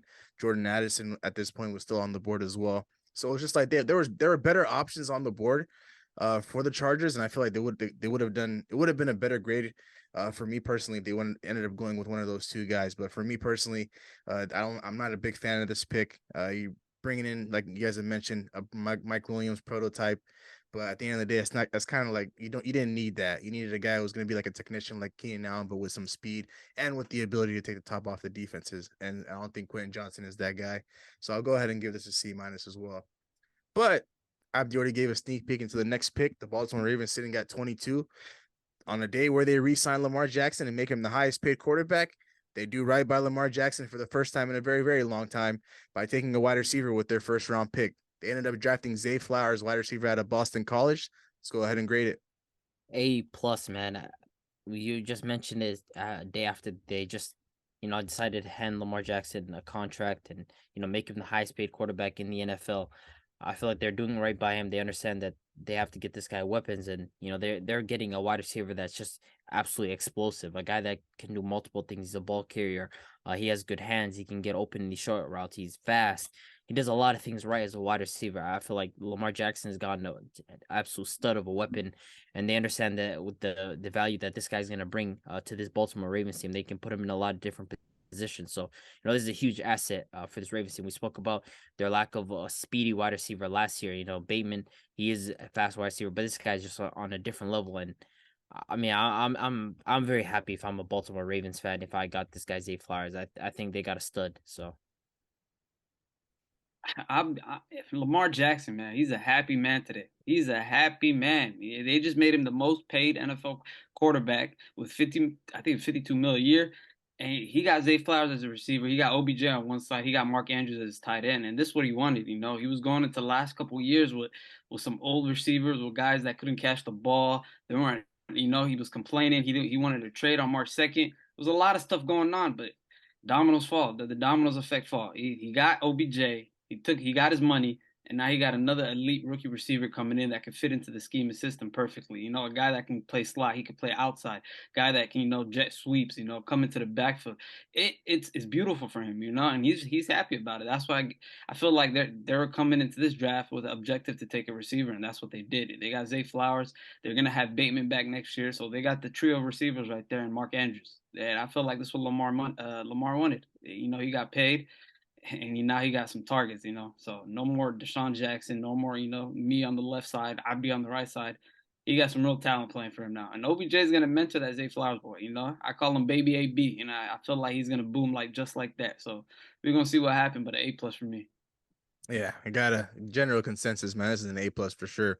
Whenever we talked about the Baltimore Ravens, this past season and years before that, obviously we've always highlighted that they've never drafted a wide receiver early, and they've never really had success bringing in elite group of wide receivers. And so, in an offseason where you come in and you have a question mark at the quarterback position, whether or not you're gonna give Lamar Jackson the money he's looking for, you end up bringing in a guy like OBJ, you on a 1-year deal up to $18 million. OBJ still got some game left in him. He wants to. So it's a 1-year prove-it deal. There's still talent there, and especially on the day where you re-sign Lamar Jackson, you make him the highest paid quarterback. I'm sure Lamar Jackson had some big influence on this pick for sure. This is probably a guy that he suggested to the front office that they go ahead and grab, and they did right by him for the first time, like I said, in a very, very long time. You give him the money he's looking for. You're bringing another weapon to add to this offense. I believe they did move on from their offensive coordinator, so they're going in a different direction on the offense side of the ball. They're probably not going to be as heavy as a run team that they were this past season and years before. But Lamar Jackson got some weapons now in Baltimore, and it's scary because they're in a tough division already, competing with teams like the Bengals, and then of course you have the up and coming Browns with of course with Deshaun Watson and Amari Cooper. So this is an A+ move for the Baltimore Ravens, man. They had to do right by Lamar, and they finally did that. But now we go ahead and move on to number 23. My Minnesota Vikings were on the clock at this point. I'm over here sitting here thinking, are we going to take Will Levis? Are we going to take that home run hit and draft this guy? But no, we go in a different direction. And with the number 23 overall pick, the Minnesota Vikings select Jordan Addison, wide receiver out of USC. I'll go ahead and speak my piece. But I'll let you guys have the floor first, of course. So let's grade this. I'm gonna give this a B plus. I think, Jordan Addison, this guy is just a smooth operator as a route runner. He's one of the more polished route runners, if not the most polished in this draft class. I think his ability to just get open. There's not a route that this guy sees that he doesn't like, which is just fantastic. Yeah, if you go back to that game against the Giants, in the playoffs, one of the biggest issues for the Giants was, if for the Vikings was if Justin Jefferson gets blanket, or if if there's double coverage on him, who's getting open? You have T.J. Hawkinson. He had a big game, that playoff game, but you need someone on the outside. It was at one point going to be Adam Thielen, but he's gone old and injuries have gotten to him. So, they decided to bring in Jordan Addison, who's going to be a guy that just consistently going to be seeing one-on-ones with Justin Jefferson on the other side, and he's going to be a smooth operator getting open, as much as he can. So I really like this pick offensively. I think it just diversifies the offense, and the Vikings are offense that projects to throw a lot more. They were throwing a lot last year, and this is going to be the second year of the Kevin O'Connell area. So we're definitely going to see a lot more of that. So it's a very good pick. Yeah, I'm gonna give it a B plus here as well, man. I felt like Jordan Addison was another fantastic receiver. I feel like they lost Adam Thielen and they needed another receiver to take, and it was gonna be one of these three first guys that went: Jason, Zay Flowers, Quentin Johnson. He was the fourth off the board, but I feel like this guy's top two right there with Jason. He had a phenomenal season last year with Caleb Williams in that USC offense, and I feel like he's gonna fit perfect in this Kevin McConnell offense. I feel like they're gonna get, him, Kirk, and JJ. They're gonna set in Tony, even Tyler Hawkinson. They got some options there.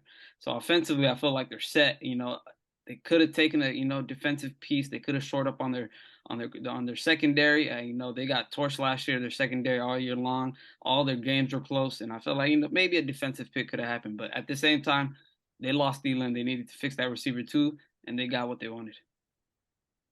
Man, oh man, where do I even start with this pick, man? Obviously when we picked Jordan Addison, I was a little bit surprised. Just a little bit though, because I thought we were gonna go defensive back if we weren't gonna go quarterback. Because there's a lot of rumors, coming into the draft that we were gonna either get a cornerback to help bolster up our defense on that side of the ball, or we're just gonna go in a different direction and draft a quarterback, which we still do have the potential to do so. So, the Minnesota Vikings drafting Jordan Addison was a great pick, because obviously throughout this past season, we saw that Justin Jefferson, he's the best receiver in this league. Justin Jefferson is going to see the number one cornerbacks every single week, and teams are going to have to double him in order to stop him. And that was a huge struggle for us. Whenever teams took away Justin Jefferson, we would struggle heavily because we didn't necessarily have a wide receiver too that we can trust. Like Big H mentioned, Adam Thielen he's up there in age, and so he's not the technician that he once was. He was never really a true technician. He was just more of a speed guy, really a guy that you could rely on like second and third down. But we lost that in him, these last couple of years. So getting a guy like Jordan Addison who's going to slot well, starting week one, was a great move for us. I feel like we struck our luck with Justin Jefferson. We got him a couple years, 3 years ago, and we're trying to do it again. We're trying to go ahead and bring in a guy like Jordan Addison to help this offense out a lot. You have Justin Jefferson on one side. Now you got to worry about Jordan Addison on the other side. We have T.J. Hawkinson, who we made a move for, and so Kirk Cousins has a lot of weapons once again, and I think this is going to be a beautiful move. Even Kirk Cousins highlighted it himself. As long as this guy comes in and he's ready to work, this is going to be a beautiful offense to see his upcoming season. So I'm very, very excited. I'm not too mad that we ended up passing on Will Levis, because he ended. Of course, we know his situation, and we'll get to that in a bit. But at the end of the day, man, I can't complain. We're adding another weapon to our arsenal. We have Justin Jefferson. We have Jordan Addison. We have one of the best young and up and coming wide receiver cores for the next 5 to 6 years to come. So overall, this is an A++ for my end, and I'm a happy camper as a Minnesota Vikings fan. So the future is bright on the wide receiver room for sure. But now we go ahead and move on to the number 24 overall pick. The New York Giants select Deonte Banks. Yeah, this one makes sense. I mean, considering the fact that there was some rumors about the Giants potentially going for a wide receiver, but to me, the best wide receivers had already been taken off taken off the board. So I guess they decided to go for a cornerback that kind of fits their scheme and their coverages. So I agree with this. This guy is going to be a stud for them. I feel like defensively they already have a secondary that's already built in place, and this guy's going to fit right in with them. So I give this grade an A. This draft pick an A. I feel like it's an B+ as well. They were looking to get a receiver in this early, first round, but all the guys went. All the top 4 to 5 guys got already drafted. And I feel like Deontay Banks was another top cornerback in this draft. He was up there with Christian Gonzalez, Witherspoon, Emmanuel Banks, and Joey Porter Jr., all these guys. But I feel like, they're shoring up on their defense, they're shoring up on their cornerbacks, and it's a good pick for them. It's a great young guy from Maryland. He's athletic. He's standing at 6 feet 200, so he's physical. I feel like they need that, so give it a B plus. I'll go ahead and give it an A. I feel like this was a solid move for the Giants. Adding a guy like Deontay Banks into your secondary, it's going to instantly become better come week 1. So this is something that, obviously the Giants have an up-and-coming defense, and so adding to that doesn't hurt at all, especially with the season that they just had. So I'm going to go ahead and give this pick an A. But, to not spend too much time on these next picks, the Buffalo Bills traded up to the number 25 pick with the Jacksonville Jaguars. Weird pick, though. They ended up taking tight end Dalton Kincaid out of Utah. Then the Dallas Cowboys at number 26 ended up taking Mozzie Smith, defensive tackle out of Michigan.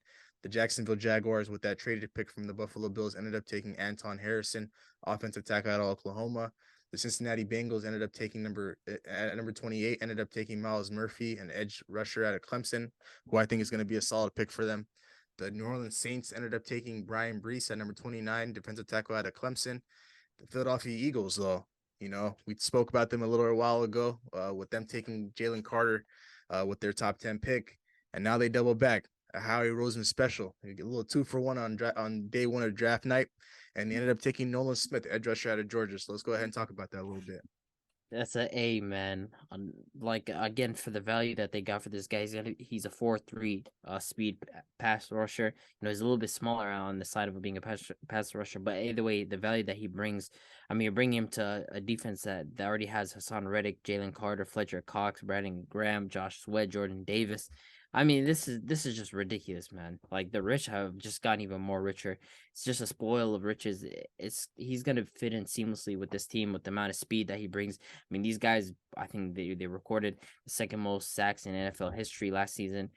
They're just getting another guy that's gonna be stud as a pass rusher. So, they've actually just had an amazing draft, man. And you wouldn't expect that from a team that were just in the Super Bowl last season, but they've had a phenomenal draft.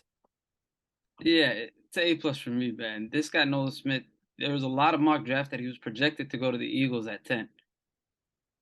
For them to get Jalen Carter and pair him with Nolan Smith, Nakobe Dean, and Jordan Davis, 4 guys that played together last year on that Georgia defensive team, they won. They won. They got some old guys coming off that D-line, although they recorded the second most sacks last year. But it's crazy. They're pairing up with these 2 guys. One guy was supposed to go top 10, and he magically fell into their lap at 30. It's a fantastic pick for them, man. And the rich get richer, like Abby said earlier, and they might have won this draft maybe. So we'll see. I just don't understand why, teams that are picking up over the Philadelphia Eagles just don't take the best available talent on the board. So the talent like this don't fall in the hands of the Philadelphia Eagles, man. Like, why are we trying to help the Philadelphia Eagles build a super team? Like, we've seen these guys do great in the draft. They made the Super Bowl last year. They had a hell of a season. And now we're just helping them add pieces to their defense, pieces to their offense. It's like, it doesn't make any sense to me, man. This is nothing less than an A++. Like, Howie Roseman, like I said, it's a 2-for-1 special. He gave you Jalen Carter to begin the night, and then to end off the night, he gave you Nolan Smith. Like, there's just something up with these Georgia boys where, he's just adding talent from Georgia. It's literally just nitpicking from these guys and putting these guys onto the Philadelphia Eagles roster. And from day one, these guys are studs. Like, this doesn't make any sense to me, man. These guys are head and shoulders above everybody in the NFC, man. Like, as if they weren't already before this draft night. This doesn't make any sense to me, man. But overall, these guys, biggest winners of tonight's draft, and we'll get to that in a bit before we close out this NFL draft segment. But, and then we close out with the Kansas City Chiefs. They ended up taking Felix Uzama, edge rushers out of Kansas State. Probably a guy that we'll hear about a little bit in Kansas City throughout the course of the season. Kansas City, they end up taking these sneaky guys that, for some reason they fly under the radar come draft night. But during the season, these guys make a name for themselves, especially with how far they go in the season. Of course, these guys are a Super Bowl contending team. They're coming off a Super Bowl win right now this past season. And so we'll probably hear about his name, real soon. But overall, man, round 1 of the NFL draft is officially wrapped up. Day 2 and day 3 is going to be interesting for all of our franchises. And so Before we move off from this, though, let's discuss who's the biggest winner from round 1 of the NFL draft. I mean, it just has to be the Eagles. I feel like the way these guys just came in and they've gotten the best player in the draft, and they've also left with one of the better linebackers in this draft just to add on top of their defense. I mean, I can't like even fathom how they've even done this, but it's a Howie Roseman classic. This guy's fine, gets his studs where he wants them, and to every other team, especially to a team like the Lions and all these other teams, I feel like they just feel stupid in comparison to what happened with the Eagles. So to me, the winners of this draft, they're the Eagles. Yeah, I feel like, I got three teams in mind. I got, the Eagles, the Texans, and the Seahawks. I felt like they came into the draft. They got the pieces that they needed. They made their moves. And Eagles, obviously, man, these two guys fall into the lap. It's magical for them. Already on an elite team, already made the Super Bowl. They have a fantastic offense and already elite defense just to get these two guys.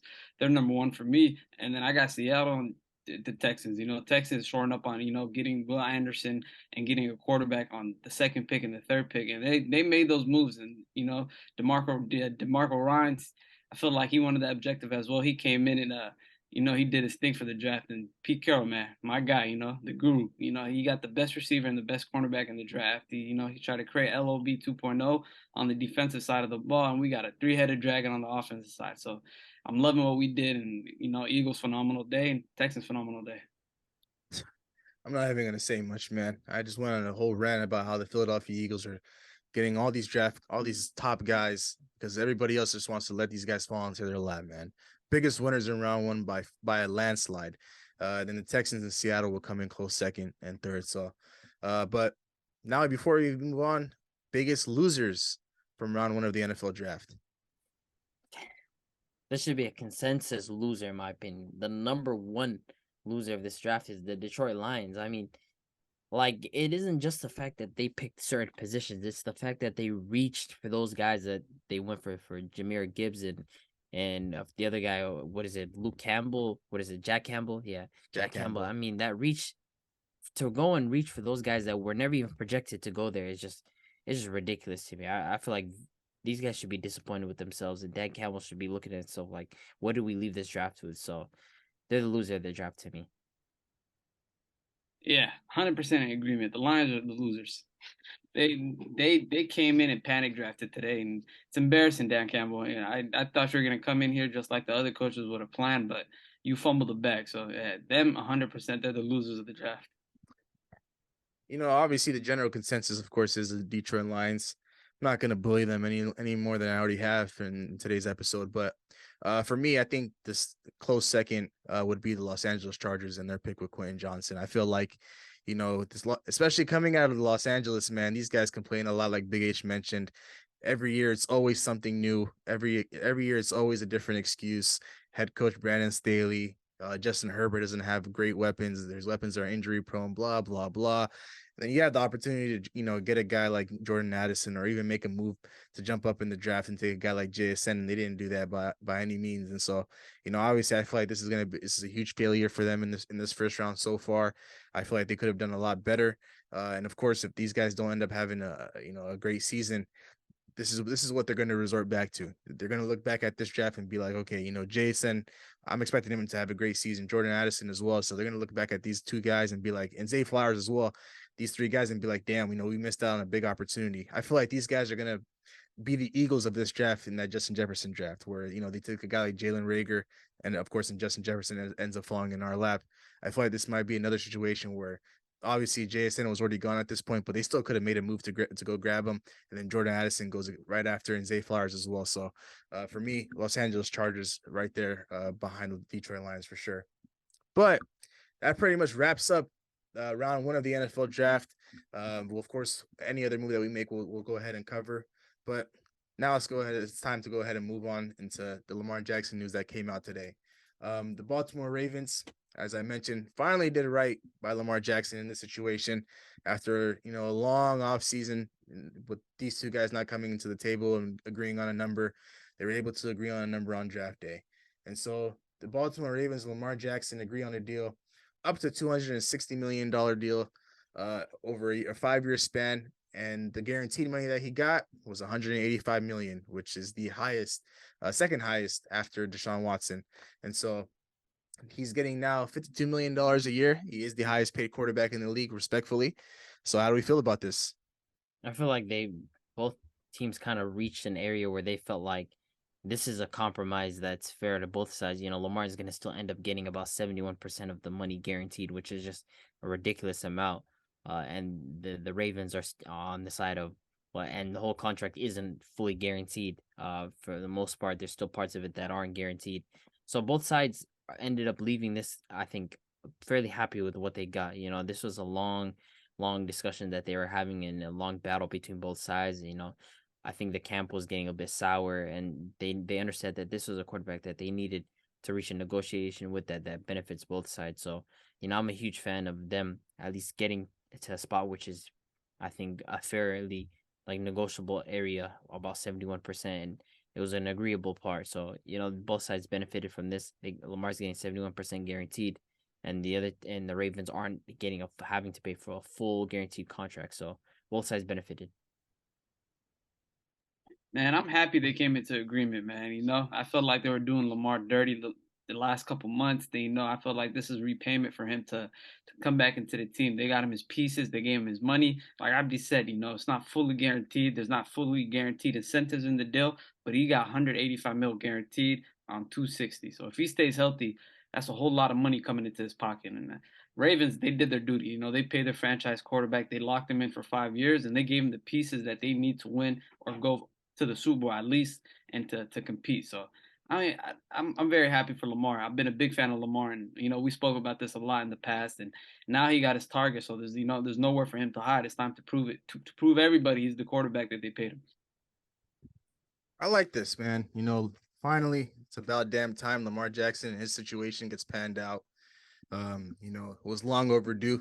It wasn't right by the Baltimore Ravens to do what they did at the start of free agency by slapping him with that non-exclusive franchise tag or exclusive franchise tag. I forgot already, but $185 million guaranteed, probably not what he was aiming for initially, of course, but I thought he was going to get somewhere in the ballpark of 200, but 185 is something you can't complain about. So overall, it's great that these two people, the Ravens organization and Lamar were able to come to an agreement on this deal. But I'm thinking about it in a different light. Obviously, you finally locked down the quarterback that you drafted with the last pick in the first round, 3-4 years ago. Now you extend your Super Bowl window for another 5 years, and you added all the help in the world for Lamar Jackson, getting guys like Zay Flowers, Rashad Bateman, Mark Andrews is already there, and you signed OBJ. So, the question now that I have is if the Baltimore Ravens don't walk away with a Super Bowl out of this, are we going to look back at this contract and be like, damn, this is probably what they probably should have just paid him maybe a little less? No, I don't think so. I think these guys are going to be looking at it's all dependent on Lamar's performance. I mean, if Lamar has a bad year, then we can have a discussion about whether they should have paid him, which I still think that they should pay. Obviously, I think it's justified that they pay Lamar Jackson what he's demanding, and this is a fair contract for both sides. And what they were requesting. And even if they don't end up making the Super Bowl, I don't see it. Lamar Jackson's still a young quarterback, fairly young quarterback. He's in his prime. Really, they're not. They still have Zay Flowers, and they're still gonna have Rashad Bateman. So the team's young. To me, it's not Super Bowl or a bust with how I see this team or how they should be operating. So. Nah, I really don't think that they should have paid him less. I felt like he deserved this money, and I feel like Abdi said, bro, it's on production this next upcoming season, but. To say, man, he got an elite receiver room now, so there's nothing left off on the table, and I feel like they're gonna perform this year. Last year, they almost made they made the playoffs, if I'm correct or no. They did. They did. They made the playoffs last year without Lamar, playing most of the games. He missed 8 games. I feel like this year when he's very healthy with OBJ in the room, with Zay Flowers on the field, Bateman's back healthy, they can get 12 to 13 wins. They can win that division, in a tough division with Cincinnati Bengals and Pittsburgh Steelers, even the Browns too. So I feel like he's well deserved of his money. We're gonna see the production come back if he's healthy, and when he's healthy, it's always the healthy factor. But if he's healthy, he plays a full season, I know he's gonna produce. But that's always a question mark, though, right? That's a question mark that's been, Yeah, especially in his last 2 couple years, of he missed years a lot of games. He's missed a ton of games for these guys, and the Ravens were unable. I don't think they made the playoffs a couple years ago, but going into the last season, they made the playoffs, and they had to start a playoff game with Taylor Huntley under center. So I'm sure the Ravens, the reason why they did what they did was kind of health did take was a huge factor in the situation. But of course, at the end of the day, it is Lamar Jackson. He's one of the top talented quarterbacks in this league. But now that you've given Lamar Jackson this contract, where do the Ravens rank amongst the top dogs in the AFC? I think they're up there.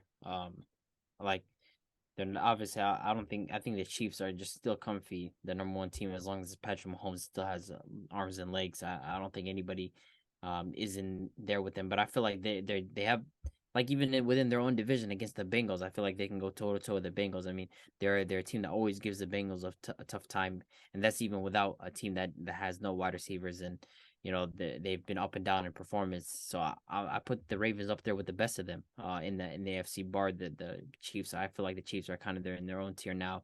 As soon as we get to the playoffs, so when we talk about the Bills and we talk about the Bengals, I feel like the Ravens are up there with them.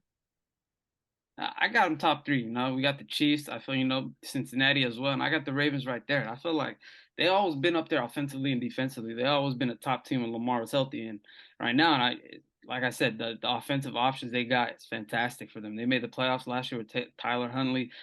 I can't even name the receivers and an injured backfield. So when everybody's coming back healthy, they picked up Patrick Queen last year in the trade deadline. They drafted Patrick Queen. I forgot who they picked up. What's the guy name from the Bears?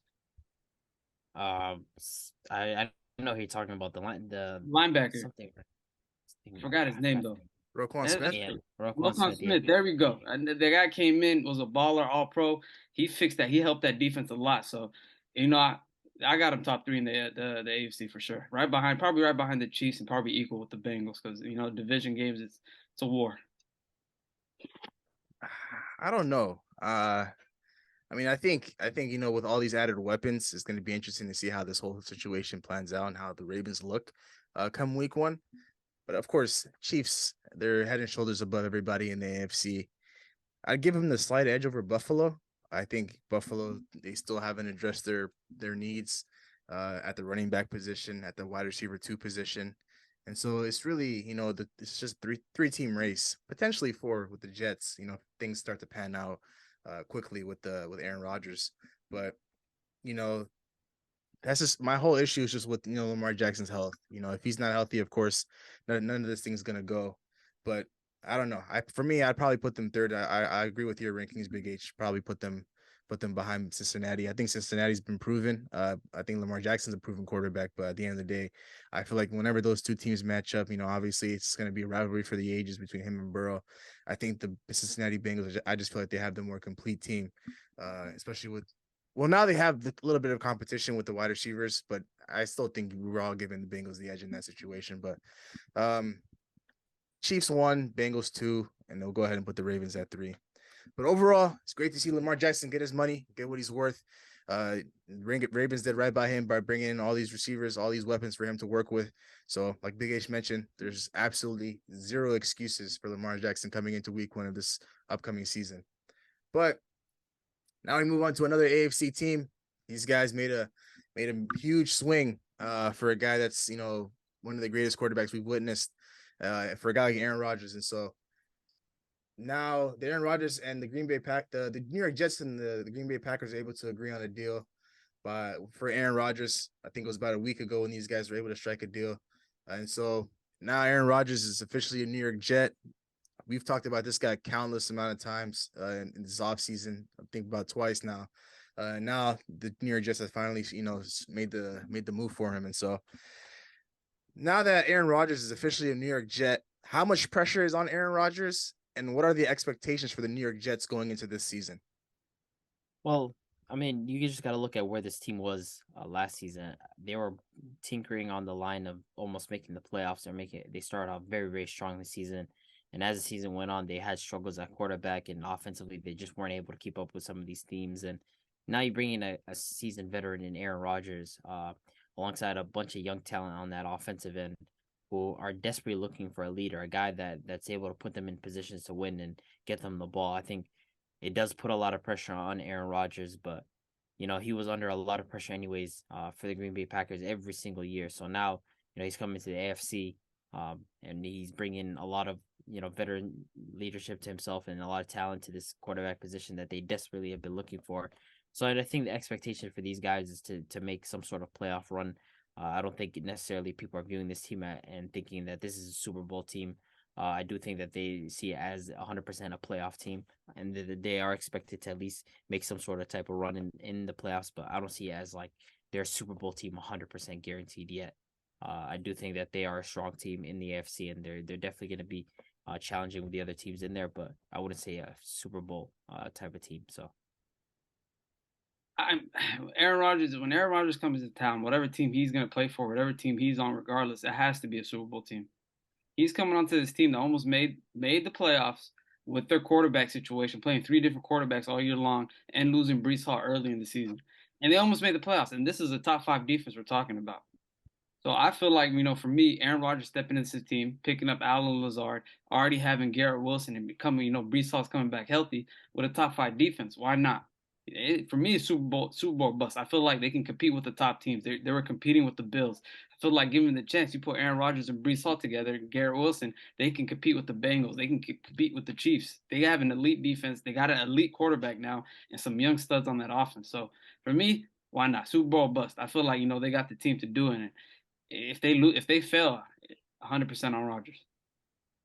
Whenever we talked about Rodgers and his time in Green Bay, it was, obviously this guy won a Super Bowl a very, very long time ago. And he's been chasing that Super Bowl high ever since. He was unable to, reach back to the top of the mountain in Green Bay, and now he demanded a trade to go to New York. He came out on the Pat McAfee show and said, the New York Jets were my destination, and I'm looking to play for them. After he went into the darkness for 4 days and did all of his thinking and all of his praying and stuff like that, this is a situation that he wanted to go to. And so obviously the New York Jets, they needed a quarterback, and with their situation last year, Mike White, Zach Wilson, and Joe Flacco, and then missing out on the opportunity to make the playoffs towards the end of the season by losing all those games.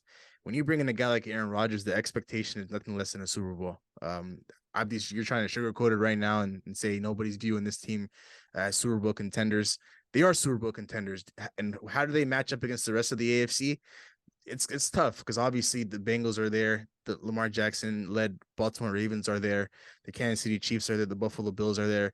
So there's a lot of top teams in the AFC. All the talent in the world is on that side. So it's tough already on Aaron Rodgers to go into this conference and compete for a championship from day one. But at the end of the day, these guys have an elite defense. These guys play their butts off on that side of the ball. Robert Saleh has done a hell of a job coaching up that defense, and you really have all the weapons for you, better than what you had in Green Bay this past season. Garrett Wilson's better than Christian Watson. You bring in a guy that you're already familiar with from Green Bay, Allen Lazard, who was on your wish list for the New York Jets, and they did right by you already before even trading for you. And so they bring in Allen Lazard.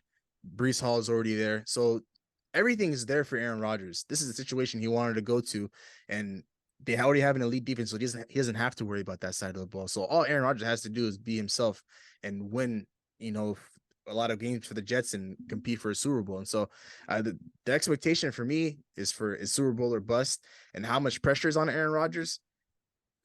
Everything is on his shoulders. There's a lot of pressure on him to deliver for the New York Jets, because the New York Jets, in their long history of quarterbacks, going back to Mark Sanchez and all those guys, these guys needed a quarterback, and they haven't had a stable quarterback since who knows. I can't even remember when the last time the Jets had a stable quarterback. And so when you bring in a guy like Aaron Rodgers, the expectation is nothing less than Super Bowl or bust. But I want to go ahead and talk about the haul that the Green Bay Packers did get in return for Aaron Rodgers. The Jets ended up sending number 13, the number 13th pick in tonight's draft, a 2023 second round pick, which will be number 42, a 6th round pick, number 207, and a conditional 2024 second round pick, which becomes a 1st round pick if Aaron Rodgers plays 65% of the New York Jets snaps this upcoming season, which he probably will, bearing any injuries. In exchange, of course, Aaron Rodgers was the main highlight in this deal, the number 15th pick, and a 2023 5th round pick, which will be number 70 in this upcoming draft. And so I do want to talk a little bit about the hole that the Green Bay Packers got. So how do we feel about what they got in return for their former franchise quarterback Aaron Rodgers? I feel like that's a fair enough like output for what they got, considering the Jets uh essentially gave their 13th pick, and then the Packers gave up their 15th. So Packers moved up 2 spots on top of the conditional second round pick that they'll get, and the second rounder that they'll already have in 2023, that 42nd pick. So I feel like this is like a fair trade on both sides. I mean, there was a lot of talk about it being a first. There has to be a first rounder in this trade, and that was what was moving the needle for the Green Bay Packers, that they wanted a first rounder, but the Jets weren't budging, and so I think they found a fair output where the Jets would give up their 13th pick, and the Packers essentially moving up 2 more picks, and the Jets obviously get Aaron Rodgers, and on top of that, they get that 15th pick. So I think it was a balanced trade for the most part. It wasn't one where I can confidently say one side absolutely just got way more than the other. I feel like it was good. The Packers moved up. I don't think they drafted the right person, but we'll talk about. We already talked about that, but I feel like the Jets won this trade. To be honest, I mean they got their quarterback, and they just moved back 2 picks, and they didn't give up much for that. So for me, I feel like the Jets, they came out as a W. A lot of people saying the Packers won, but at the same time, people are forgetting who Aaron Rodgers was, and this is a big upgrade to Joe Flacco, Mike White. Was it Mike White and Zach Wilson? Especially those three quarterback combos. It's not a good quarterback combo that they had last year. And Aaron Rodgers, man, we talking about a Hall of Fame quarterback here. So I got the Jets winning this trade. Honestly, it's probably going to be odd coming from me, obviously with my history with the Green Bay Packers. But I think the Green Bay Packers did a hell of a job getting a haul back for a guy that didn't want to be in your locker room and in your uniform. The Green Bay Packers, I feel like this plan worked out perfectly for them. This goes all the way back to 2020 when they drafted a guy like Jordan Love in a situation where at that point in time they had Devontae Adams under roster, and so this is when Aaron Rodgers was starting to low-key hit a decline when you look at the numbers and everything like that. And then you end up drafting a guy like Jordan Love, who's now in the quarterback room with Aaron Rodgers. And I don't think the idea initially was for Jordan Love to kind of beat out Aaron Rodgers. That's just not going to happen. But it did light a fire under Aaron Rodgers, and Aaron Rodgers ended up producing 2 MVPs for the Green Bay Packers back to back. And so now that's kind of like the leverage that they had coming into the negotiations where, Aaron Rodgers is still playing at a high level. We're not just going to go ahead and sell him for crumbs. And so the New York Jets did have to pay a hefty price in return for this guy. And of course, the New York Jets, in their situation, like I've already mentioned, these guys needed a quarterback desperately. And there was no better option right now other than Aaron Rodgers for the New York Jets. And so this was a plan that kind of went under the radar for the Green Bay Packers. I'm pretty sure they didn't plan for this to move on from Aaron Rodgers anytime soon. I mean, obviously you do have that idea in the back of your head where it's like eventually there's going to come a time where we're going to have to move on from this guy, but I'm pretty sure they weren't thinking anytime soon, especially when they drafted Jordan Love, because obviously there was a decline when you look at the numbers, but especially with those 2 back-to-back MVP seasons that Aaron Rodgers had, throwing over 40 plus touchdowns and producing 13-3 seasons, the Green Bay Packers was like, okay, we're probably going to have this guy for the long haul, and they ended up paying him all that money in the world to keep him. So, obviously I think the Green Bay Packers won this one. And what stands out the most for me is that second round pick in 2024, which could potentially be a first round pick for them if Aaron Rodgers just plays 65% of the snaps in the Jets uniform this upcoming season. Because I feel like, the Green Bay Packers, they'll probably be somewhere in the top 15 next year in next year's draft. And so you add that, you have that pick, and then you go ahead and add that with the Jets pick. That's probably going to be in the mid to late 20s if the Jets have a good season. I just feel like the Green Bay Packers did walk away with a pretty nice haul in return for this guy. And at the end of the day, the Green Bay Packers are moving into a new direction. Thank God. I don't have to talk about this guy in my division anymore. We'll probably talk. Of course, we're going to talk about him in a Jets uniform, but this guy will no longer have to torture my team for all those years. At the end of the day, it is what it is. We were all waiting for this to happen. After you're left with Jordan Love now, and I'm sure you're not too happy about it, but you're trying to be optimistic about this whole situation eventually, because eventually you knew Aaron Rodgers was going to leave. And so it finally happened. Reality finally hit you in the face, and now you kind of have to just face it, right? It is what it is. But I mean, yeah, it's just Jordan Love. You just got to keep moving forward, right? and especially with the history of the Green Bay Packers, these guys have went from Brett Favre to Aaron Rodgers, and now a guy that they drafted 3 years ago in Jordan Love. There's potential there, and we're just gonna have to wait and see. But with that being said, any final words before we sign off here? We gonna see day 2 what happens, man. Day 2 is Man, gonna be interesting. I don't even need to see day 2, man. We already won the draft, man. I'm happy. I'm happy on this side of the field. And we got 2 picks coming up early second round. So, hey, like I said, Pete Carroll, cook up. The one thing I'm looking forward to in day 2 for my Minnesota Vikings would definitely be if we trade up back into the second round and get a quarterback, or just hope and pray that one of these quarterbacks, whether it's Will Levis or Hendon Hooker, they end up falling into the third round, which I highly doubt that'll happen. But a couple of names that we didn't mention that ended up falling into that ended up not going drafted tonight. Joey Porter, and I believe the Alabama defensive back. I'm blanking on his name. Big H, what's his name? Brian Branch. Brian Branch, yeah. Those two were, huge shockers for me. How they went undrafted, because of course their whole projection was, mid to late first round. So, but with that being said, it's going to be interesting to see how the rest of the draft pans out. Aaron Rodgers, new home, Lamar Jackson staying put in Baltimore. We delivered on the NFL news that we promised. We hope you enjoyed. And of course, with that being said, we'll go ahead and close this episode out here. Thank you so much for tuning into today's episode. Really appreciate your love and support. We'd really appreciate it if you like, comment, and subscribe to our YouTube channel at New Media Podcast. And for those of you that are watching us if you're watching us on YouTube, all of our social media handles will be at the end of this video. And if you're listening to us on Apple and Spotify, if you go to our Instagram page at New Media Podcast, you'll be able to navigate yourself to all of our social media handles there. So once again, thank you so much for tuning in. And of course, see you guys in the next one. Peace. Record a new hit, then we making us a film. Wouldn't sign a deal if I got a couple mil. Been in the lab, now they throwing out deals. Me and now Lake, now that's overkill.